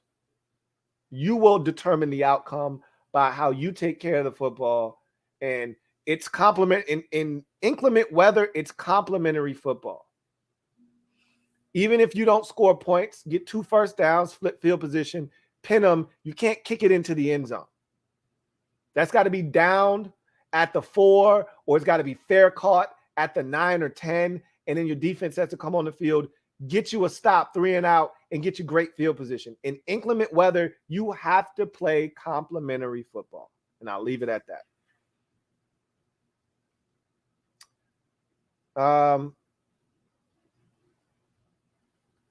Cliff Cole, thank you for the super chat. Greatly appreciate you. Cliff writes, what up, Louie? What's up, Cliff? Been a long time, my guy. Like the content. Thank you so much. Truly do appreciate you, Cliff. Daily Grind. Thank you for the super chat. Greatly appreciate you. Double up. Thank you for doubling up, Daily Grind. Who writes, I think people are forgetting that Cincinnati are real contenders for the playoffs. Talking about the Cincinnati Bengals or the Cincinnati Bearcats? If you're talking about Cincinnati Bengals, it's easy to dismiss a team that's never been there and a team that you haven't watched on national television but once this season because they're Cincinnati. So they probably got a, obscure Thursday night game earlier in the season when you weren't paying attention. And so you didn't even see them then when they were on TV. So you don't really know what they're doing. I remember the game. It was against Jacksonville. And Jacksonville was kicking their ass for 3 quarters before they woke up in the 4th quarter and ultimately came back and won the game. So even when you did see them, they weren't all that impressive to you. So nobody really knows what Cincinnati's out there doing. But if you've been watching, you know that this is not a team to be slept on. But they also are making their first appearance in the postseason. So there is something to be said about that as well. So, we'll see what happens. But I wouldn't sleep on Cincinnati, that's for sure. Daryl McFatter, thank you for the super chat. Greatly appreciate you. Daryl writes, off-season moves. Sign A-Rob. I don't think that's going to happen. 1, that's too much money invested into one position because you got to re-sign Terry. 2, A-Rob got to be pushing 30. Nobody's looking to sign a 30-year-old receiver or a guy pushing 30 to a 4-year deal, which is what A-Rob is probably going to get on the free agent market. See how old, we did this before, but I forgot already how old Allen Robinson is.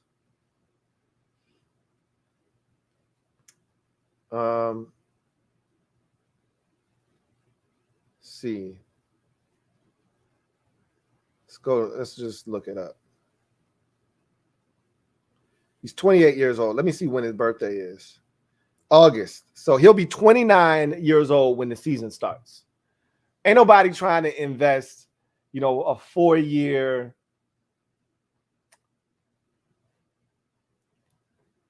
$80 million contract. $82 million, $84 million contract. 4 years, $84 million. Something in that neighborhood that he'll command on a free agent market. If Kenny Golladay, what did he get? $17, $18 million, 18 and a half, something like that. Kenny Golladay can get that and not have a single touchdown grab. And Allen Robinson's going to get every bit of 20. And he's coming off of a down year. Ain't nobody, we're not paying. Ron doesn't, you heard what him and Martin Mayhew said. They're looking to get younger and faster, not older. There are certain positions that they're going to add veterans, but it won't be in that capacity. Even the free agents they signed last year were guys that were, 25, 26 years old. Young guys. Like Curtis Samuel's like 24 when we signed him last year. William Jackson III, like 25 years old. Like young guys going into the prime of their careers, what you're trying to do. So Allen Robinson doesn't make sense. Marcus Williams is interesting. The free safety for the New Orleans Saints. They slapped the franchise tag on him. They want him back desperately. I surmise Saints don't have any money, $0 left. I don't think they can afford to re-sign him, but we won't be the only team looking for a free safety, even if we're in that market. I don't know if we truly are like we were a couple of years ago. But if we are, he's intriguing. I like him a lot. The real question is, are you willing to, again, invest more money into a safety position that you've already poured a ton of money into with Landon Collins? Are you willing to pour more money into that position?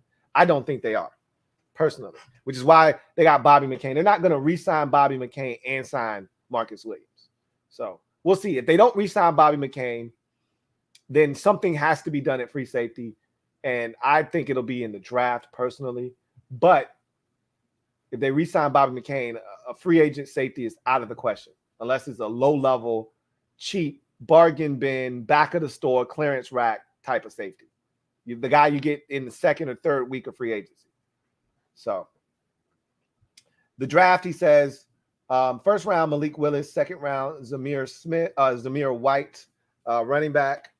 Third round, Brandon Smith. Perfect scenario. What do you think? I don't think they're going to go running back in the second round. I don't see it. Not when you just drafted, and they feel really good about Antonio Gibson. So do I.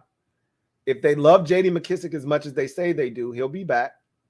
And they got Jarrett Patterson. And they like Jarrett Patterson. They're not adding anything else to that running back room. So I don't think they're going to do that in the second round. Right now, I'm not a Malik Willis fan, excuse me. So I don't think they go first round Malik Willis, but that could be subject to change. Obviously, as I mentioned already, there's a lot of time between now and the draft. And a lot of time for these quarterbacks to make an impression and make people go back and turn the tape on and convince themselves of, I like this kid a lot. So we'll see. I don't think that your scenario comes to fruition. I don't. But we'll see.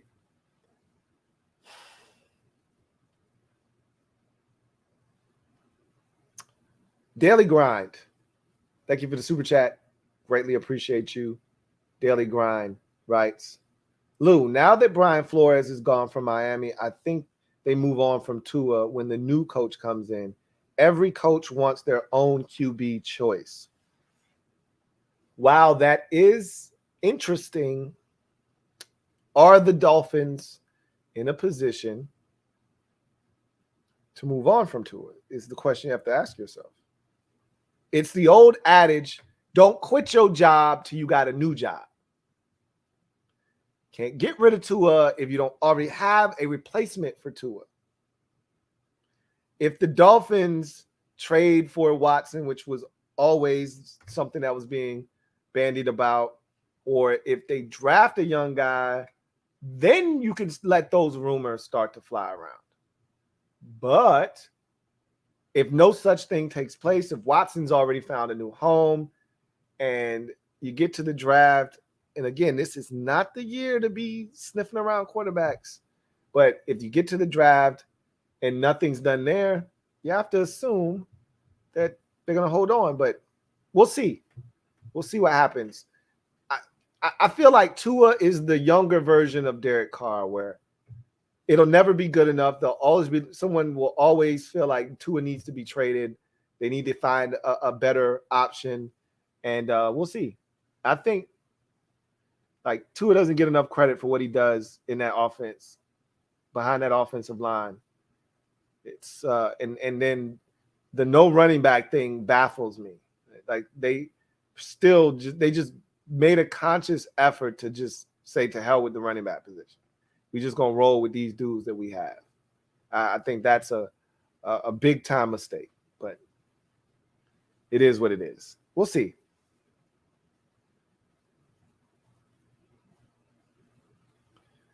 So that was the last comment, super chat, I should say, and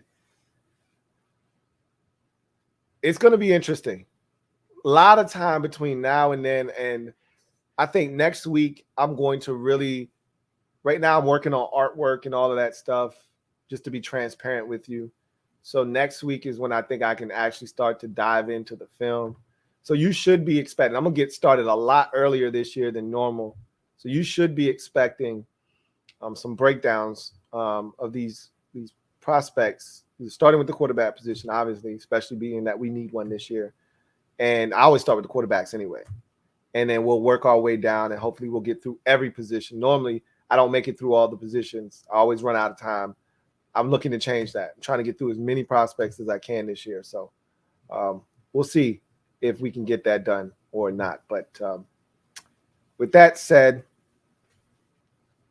that's going to do it for me, your man Louie T, here on Washington Football Nightly season finale episode. I thank all of you for the support of Washington Football Nightly this season. It's been another successful year. I can't thank you guys enough for all of the time and effort that you've put in and the resources that you've poured into Washington Football Nightly to make this program what it's been. And this has become a staple of the LouieTeeNetwork brand. And it's become a staple because of all of you out there, you know, watching every one of these episodes, making this a part of your daily routine for 18 weeks, 19 now. I can't say it enough. Thank you. Thank you, thank you, thank you. And this second year of the Washington Football Nightly program, third year of this nightly football program for Washington football team has been a tremendous success. And it's all because of you guys out there. So once again, thank you. And the Washington Football Report, or whatever the hell the team is named, will pick right up where this left off. But obviously it won't be every single night. It'll be as needed, but we will still be live every Thursday. So you continue to look forward to that. As news trickles in, you'll get a video from me. But that's going to do it for Washington Football Nightly. We got a couple more super chats on the way out. McAllister and Nicholas, thank you for the super chat. Greatly appreciate you. McAllister writes, "What's up, Louie? What's up, McAllister? Jameis Winston is as a consolation deal if we don't get Watson. I would still draft a quarterback if we love the guy. Linebacker, free safety, lineman needs. All of those, I think, with the exception, depending on what lineman you're talking about. You're talking about D lineman. I think obviously you're losing Tim Settle and you're losing depth. You're going to have to do something, whether it's free agency or the draft. Offensive line wise, if you lose Sheriff, then maybe something needs to be done. But there's depth there, but I think you still need to add to that if you lose Sheriff specifically. If you don't lose Sheriff, you don't need to do anything, because if you just bring back the guys that you have now, Cornelius Lucas will be a free agent. I think he's played well enough for someone to give him some money to not necessarily start, but be in the running to start. He ain't starting here. He ain't getting an opportunity. If everybody's healthy, he ain't starting over Leno and he ain't starting over Sam Cosmi. He may actually get an opportunity to start elsewhere. So I don't know if we'll be able to afford bringing Cornelius Lucas back as our swing tackle. If that is in fact the case, you got to go find yourself a swing tackle. You may have to do that in the draft, or you may have to do that in free agency like they did with Cornelius Lucas. So, yeah, that's something to consider as well. Jameis Winston is a no-go for me. I wasn't the biggest Jameis Winston fan when he was healthy. Now he's coming off of a ACL tear. I just personally think that Jameis Winston is intriguing, but I think he is probably right where he belongs, in New Orleans. So I don't think he's a guy that should be on Washington's radar, but, we'll see. We'll see what they decide to do. Metaphor, thank you for the super chat. Greatly appreciate you. Thank you for being a member of the MOBB, who writes, "Yo, sorry didn't interact. Good show. Had to listen to Mrs. vent about work. Salute. Go Warhogs." Hey, look, we all go through it. It's called life. No reason to apologize. I think it's going to be something along those lines. You heard what I said. I'm not moving off of this spot. You know how I've been waffling all over the place. I mean, as the wind blows, so do I when it comes to this name. My feet are firmly planted on the ground, and I'm planting some variation of hogs in the ground right next to me. Hogs, Warhogs, or Warthogs. Going to be the name of this team come February 2nd on Groundhog's Day.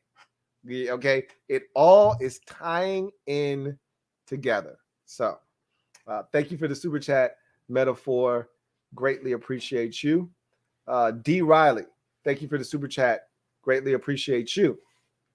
My guy D. Riley writes, what's up, Lou? What's up, D. Riley? Says, what's your opinion on the upcoming QB class?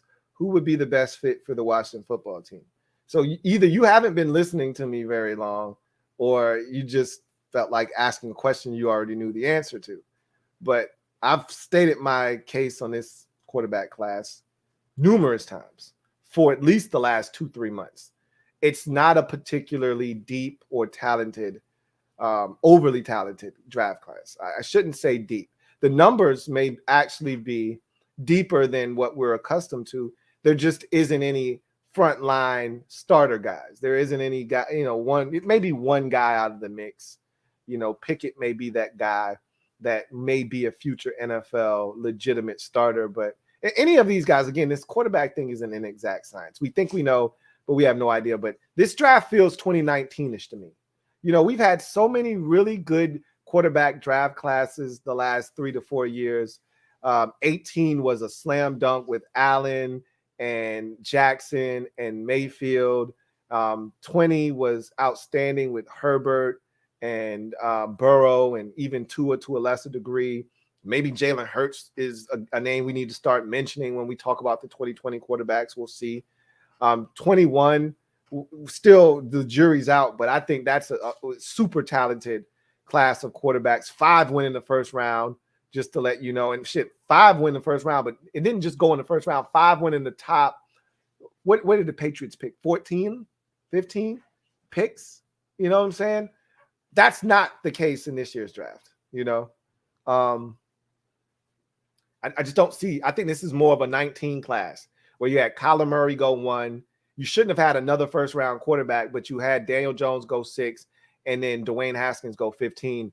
Daniel Jones is on the verge of no longer being a quarterback in New York. Dwayne Haskins is on the verge of no longer having an NFL career. Drew Lock went 4th in that draft, but that was in the second round, and he is on his way out of Denver, and he stinks. So that draft class was horrid, and this class feels like that draft class. Now, again, we sit here, we can talk all the shit we want, but these young fellas are going to have an opportunity to change the narrative, to rewrite the script. We can sit here and flap our gums all we want about how good or how not good they are, or how talented or the lack thereof of talent in this draft class of quarterbacks. They have a chance to prove everybody wrong or prove the people that believe in them right. And this quarterback thing, just like the draft as a whole, inexact science, right? We don't know. We think we know. We have no idea. But I'm not huge on this draft class. I'm not high on them. And the best fit for Washington, I can't tell you that right now. Give me a month from now, and I'll be able to tell you how I feel about all these quarterbacks because I would have watched them, and I'll be able to tell you which one I think is the best fit for the Washington football team. So we'll see what happens. Thank you for the super chat, D. Riley. All right, so that's going to do it for me, your man Louie T, here on, as I mentioned, the season finale of Washington Football Nightly. I am a Washington fan, etched in burgundy and gold. My Washington spirit will never die. Washington spirit will never fold. Until we meet again, hail to our beloved Washington football team. Thank you all for another successful season. I will see you guys next year for Washington Football Nightly. But again, Washington Football Report for the next 3 weeks. We'll pick up right where this left off, and then we'll change and rebrand the name of the shows to match and fit whatever the new team name is, which we will find out.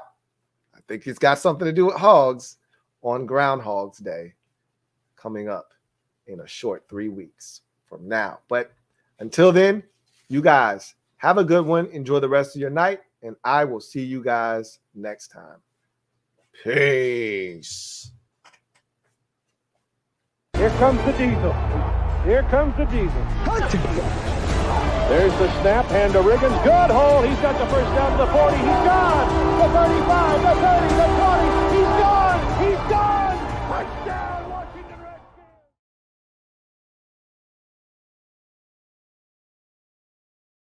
Games to talk about now.